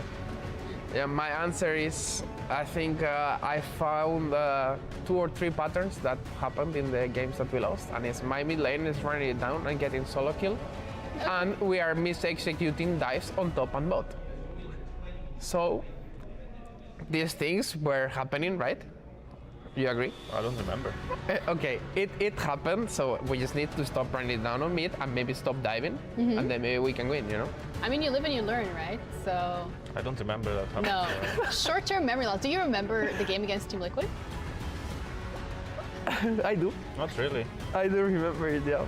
You want to talk about it? Because Team Liquid is also the first team that you'll be playing, and there is a lot of pressure because there's no lower bracket. I mean, we can talk about it if you want. Yeah, I would love to. Do you want to talk about it? Do you want to? How does it make you feel? I mean, it was a long time ago, no? Now it's already in the past for me. Good point now, we play at 9 p.m. We don't play in the morning. So now we have no excuse if we lose against them. That's way worse. What do you mean? Gamer hours. It's I better. can't play at 9 p.m. Okay, then prefer I don't know. morning. My mid laner can't play at 12 a.m. He can't play at 9 p.m. He can't play Bro, I can at play any time. easily at 12 a.m. I thought this was the round table, not the grill your mid laner table. But you Okay. know, we can do that. That's okay. But 9 p.m. Why'd you not like 9 p.m.? I mean, I'm already asleep almost at 9 p.m. You know? Wow. I have Early a bedtime. have a healthy schedule. You know, waking up at 6 a.m. for a run, of course. Have you gone for a run here in the weather? Yeah. How are you finding it? How hot was it when you went for a run here? Okay, I didn't go for a run. I have to admit, I'm kind of lying here. But yeah, I mean, I've been outside for like 5 minutes. If I stay there for 5 more, I think I'm gonna die. But fortunately, inside it's not as hot, so I'm just gonna stay inside. Yeah, just classic gamer, just staying inside. Yeah. And have a healthy sleeping schedule. Yeah. And go for a run at 6 a.m. Yeah. I don't think he's going to run, and I don't think he has a healthy sleep schedule, but it's fine. You gotta do what you gotta do for these Yeah. interviews, right? If that's what he wants to say, Let him that's be. fine. When you're looking at the bracket particularly, and we're approaching it from best of 3. I feel like series, these coming from the interviews are LEC, so regular awkward. Season just finished. It's only best of 1s. Do you think that's more of an advantage for you guys because you know that you have to come in and show up on the first game, or do you think it could potentially bring some fatigue with 9 p.m. being the game time?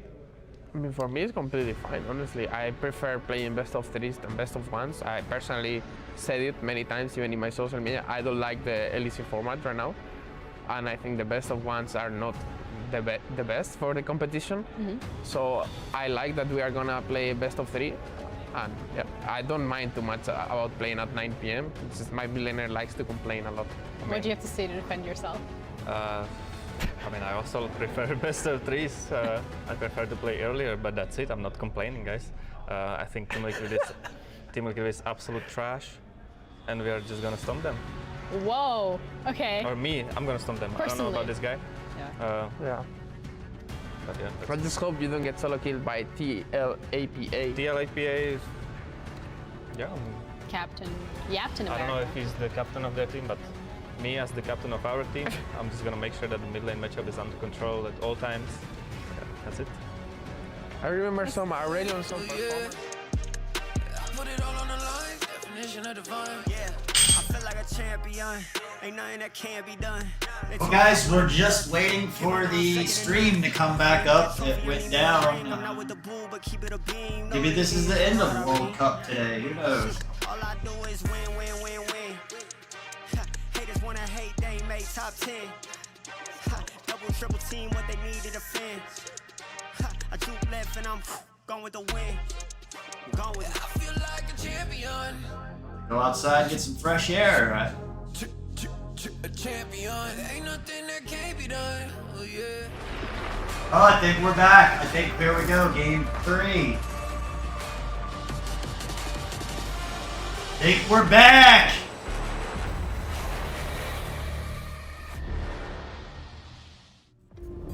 Welcome back, ladies and gentlemen. All right, here we go. The draft for game 3. Game number 3. There was a little bit of a delay. We're not going to hoodwink you on that one. It's not a planned gigantic break, but we got things sorted. We're ready for draft.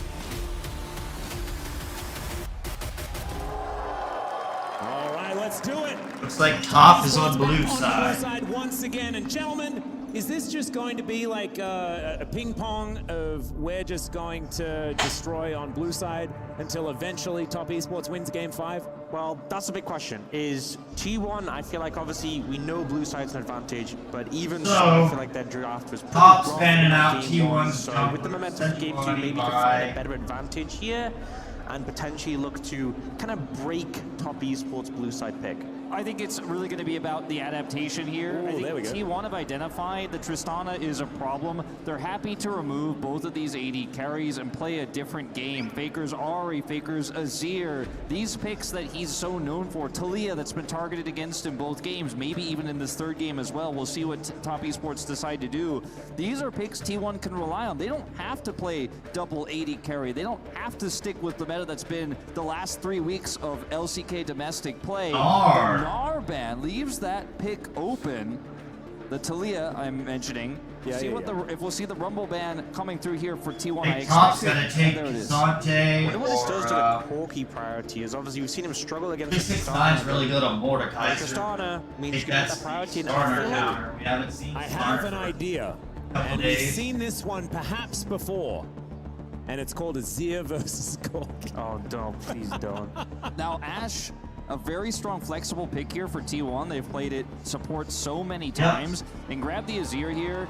And with the Vi gone, I think the stocks of the Ahri pick go way down. The Talia goes significantly down. It's still a matchup he's absolutely playable, but it's Faker's Azir, a pick he has leaned into throughout his entire career. And he is one of the most famous Azir players. Let's just say he's the most famous Azir player. What are they gonna do if they make a Faker Azir skin? What this There's potentially already sets up is a T1. lot of AD jungle picks for Owner, and this gets really complex right now for Top Esports because picks like the Iverns, those stocks go way down when you have Emperor's Divide for Engage. You have potential Lee Sin pick that can invade the jungle and push Tion back. Even the Zyra, a fairly risky pick here, but they'll opt in anyways. Yeah, we've seen the Zyra struggle into the Ashe in particular. That pick potential really effective that you can use at a distance.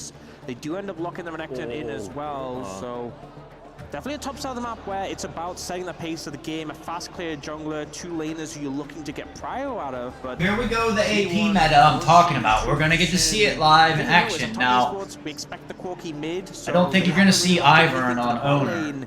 And T1 looking to secure what might You be can play Diana. powerful 2v2. But instead, they will go Yeah, for they're the confident Nidalee. enough to So play Nidalee. So we're back in the here we go. It's an AP meta. I'm telling you. Here we go. Top 2 teams in the world playing each other. They broke out of it earlier and played bye, but we're back to the AP meta. Really put the pressure on Tian. Which also you got the AP jungler on speed and catch up with the Zyra.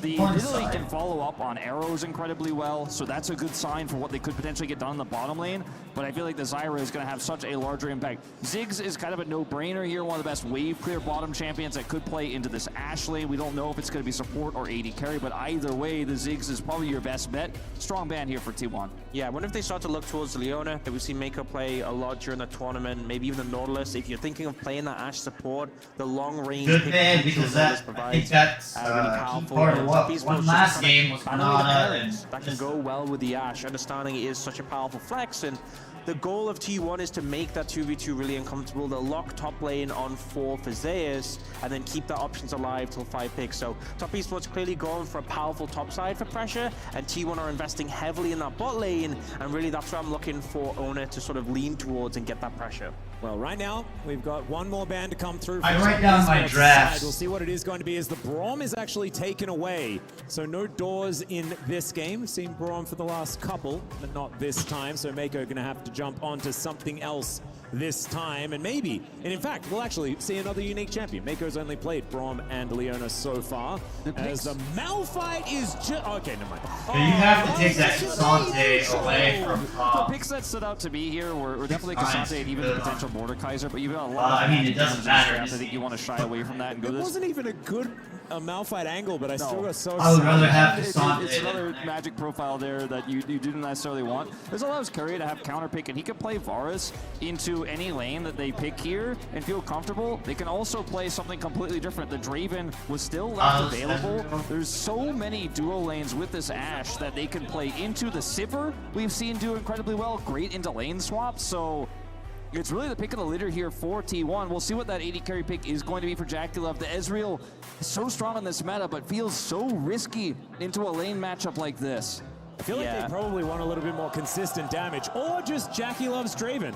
As it was hovered by T1. I don't think T1 are going to be surprised by this, but I think they should still be wary of it, because this guy is pretty good at this champion, and there it is, locked away for JackeyLove, and this is looking like a pretty meta composition on the side of Top Esports. To me, this makes it way too dangerous to put the Ashe into support role and have those double 80 carries, double squishies bot. We've seen Tian on the Zyra use that fast clear speed to heavily impact bot. So if you're playing, you know, something like something that is squishy, something that is vulnerable into Draven Nautilus, you're going to have a bad time. So they instead go for the Renata. Pretty good matchup in the Nautilus. Obviously, Top Esports already banned away the Braum. I'm a big fan of Renata Glask. I have gameplay of her on my channel where I go and show you My Renata. biggest concern here for Top Esports Back when is she that first we're moving came into a out. world where Faker has agency. You know, I may you can see on the last start game, playing we saw his more Talia support. target ban, Azir, another Trying to pick where he do actually jungle gets control the and flow of the secondary game. It's not support, just but sit back I'm and a do damage. beast when I Faker play has agency, support. If he makes those picks happen. the stream is Draven's kind of very making me immobile here. Isn't a great front line. Yes, wanting you to have do yes, you have the support. Nautilus, but if he gets shut down early, But I loses win his a lot stats, when I it's gonna play be a support. disaster for Top Esports. They've got great follow-up for the arrow as well. The spear damage is terrifying. I'm gonna have to lean T1 on this one, even on red side. Do you feel like this game is going to be so volatile when on one side you have Draven, who inherently is a champion who snowballs super hard or falls behind, on the other side Nidalee, who kind of is in the same ballpark with that. So it feels like with the games being so explosive in 1 and 2, so snowbally, I don't think that's going to change in this game 3.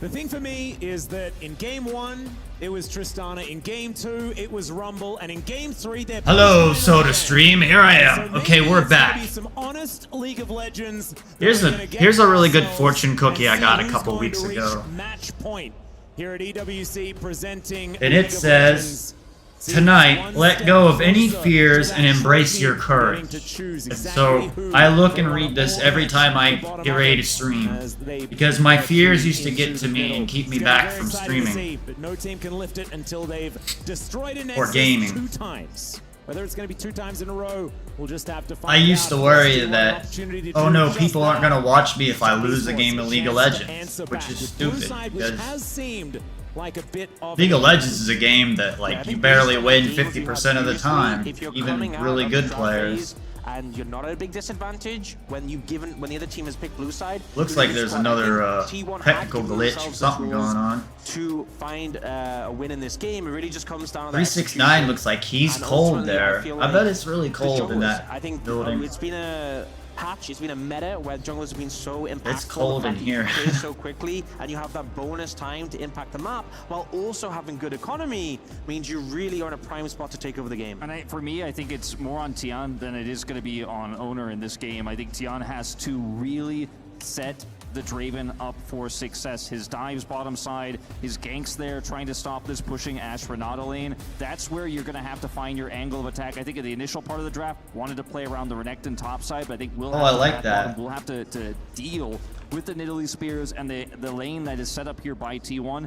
The Draven gets shut down. Can't get man, I early. hope I didn't mess that up. Falls apart at the seams so quickly for Top Esports, so big responsibility for Tian in this one. It's like, oh man, I unsynced my stream. And the big grin I just saw something I want to save later for my before thumbnail. we dive onto the Rift for game number 3, making sure everything is in order before we get there. I saw referee over at Mako's computer there, but not entirely sure what is holding up our entrance onto Summoner's Rift. Hopefully, it's going to be quick smart, because I know you guys have been waiting a little bit of extra time. Now guys, see, half the problem at being good at this game is all the pauses and waiting around and not getting nervous, being on. Today I feel like I'm on. Now the last 2 days I didn't feel like I was on, and when I started streaming I almost didn't want to do it, but I told myself I'm going to do it regardless. But I wasn't on. So my first day I felt like I was on, and then my second day I felt like I was off, and yesterday I felt like I was off, and today I think I got over it. I don't know if I feel on or off. I feel more on than I did the last 2 days, but that's part of it. That's part of the streaming. That's getting up out of bed every day and doing the same thing again and again. That's the same thing of these players here. Are they on? Are they off? Baker was off the first game. Now he's probably on. Top was probably on first game, now they're off. What about you guys? Are you on or off? As we've seen so many times in the LPL, in the LCK, it's one of Jaculo's more famous picks, right? Going head-to-head there and trying to play this explosive style with the dive composition they can set up with the Zyra with the Nautilus, definitely a better option than trying to opt into the Ezreal, because that was another choice they could have made. Try to ride out the storm, go for scaling, try to play more defensively around that bottom lane, and then kind of Not that they stole the idea or can play well around the arrow. Copied it or anything. It's not like we live in a world where people copy off each other. Everybody's completely original and has all their own original ideas and thoughts. At least that's the way that lawyers and corporations want to think. Even though corporation wouldn't work with just one person, you gotta have more than one person for a corporation or a lawyer. None of this world makes any sense. 369's been there so long that he's growing a mustache. And I'm sure we will have some news for you as soon as possible as to when I've been here so long today that I'm growing facial hair. Indeed. I want to keep you guys. I do get constant shots of these LG monitors, and I think I want to buy one at the end of the year. I'm running Asus. The game that will decide who goes to match point here in this best of 5. Our first and only one here to find out who's going to be the first winners of the Esports World Cup presenting. I think Faker's going to be the first winner of the Esports World Cup, and then he's going to be the first Hall of Famer inductee into the League of Legends, or Hall of Legends. So it's an opportunity that Riot can make another skin of Faker or something by the end of the season. If they don't win Worlds, they could like make them a special skin because they won World Cup. that we've had so far.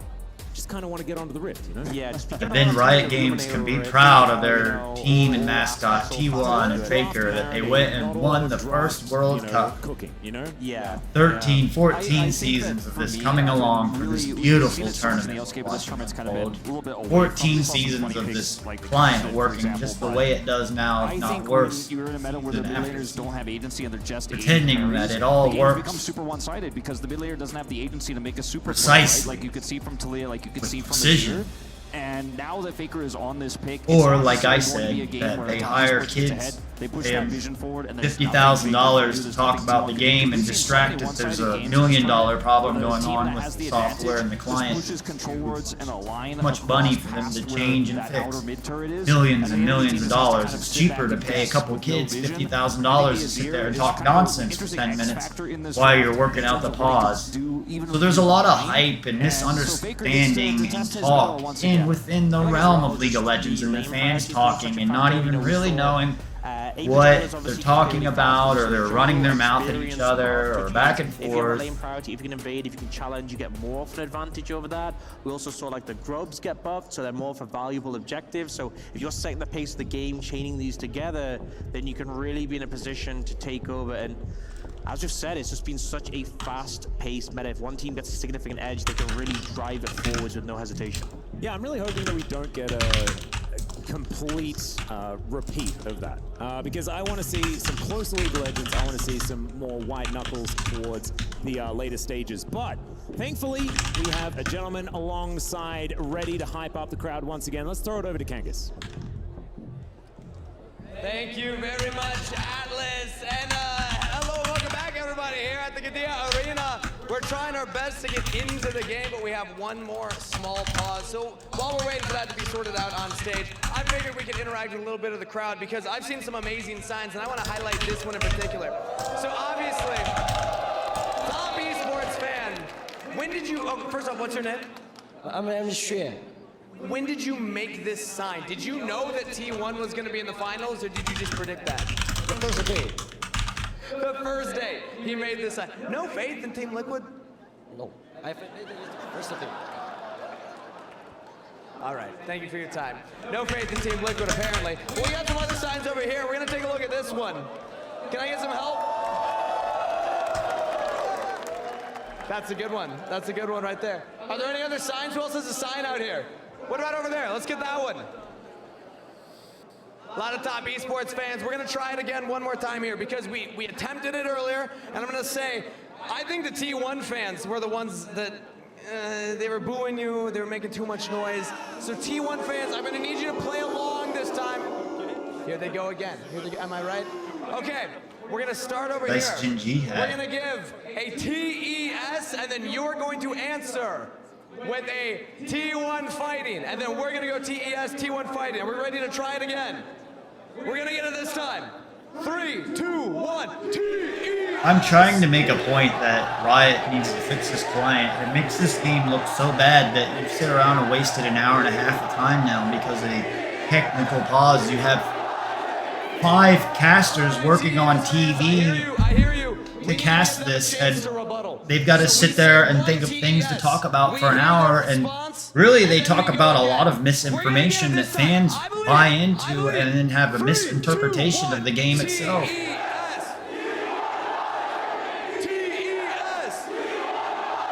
I mean, I could have went to Worlds a couple years ago, and I wouldn't spend the money to go to Worlds because that's when GAM was there, and I was going to go there and meet from GAM and blah, blah, but I would have had to do it on my own dime. And I knew I didn't want to spend like $2 grand to go stay in New York City and then have to pay money to go into the Riot event every day when I'm going into a place that's empty and they could just give me a free ticket, so I didn't go. I don't even see, it's not worth the money to me to go see a live event of League of Legends right now because of this right here, this technical pause. It makes the product look bad. So there's the brief pause. And now it is time. We are on to the Rift for game number 3 to see who pulls ahead and who reaches that 2-1 mark. The build-up, the hype of this game been pretty big. Fortunately, some delays, but I feel like we have interesting drafts. Here we go. We're into game 3 now. We got top on blue side and T1 on red side.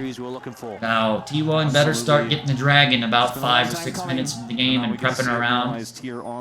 Looks like we got a lane swap. No, we don't have a lane swap. We had the bottom lane go top with Zeus, I guess, to make some type of cheeky play on 369. It looks like it's going to work. They're going to get a little bit impatient, not wait for him got some damage on him. Is going to stop 369 from being able to oh, they got him.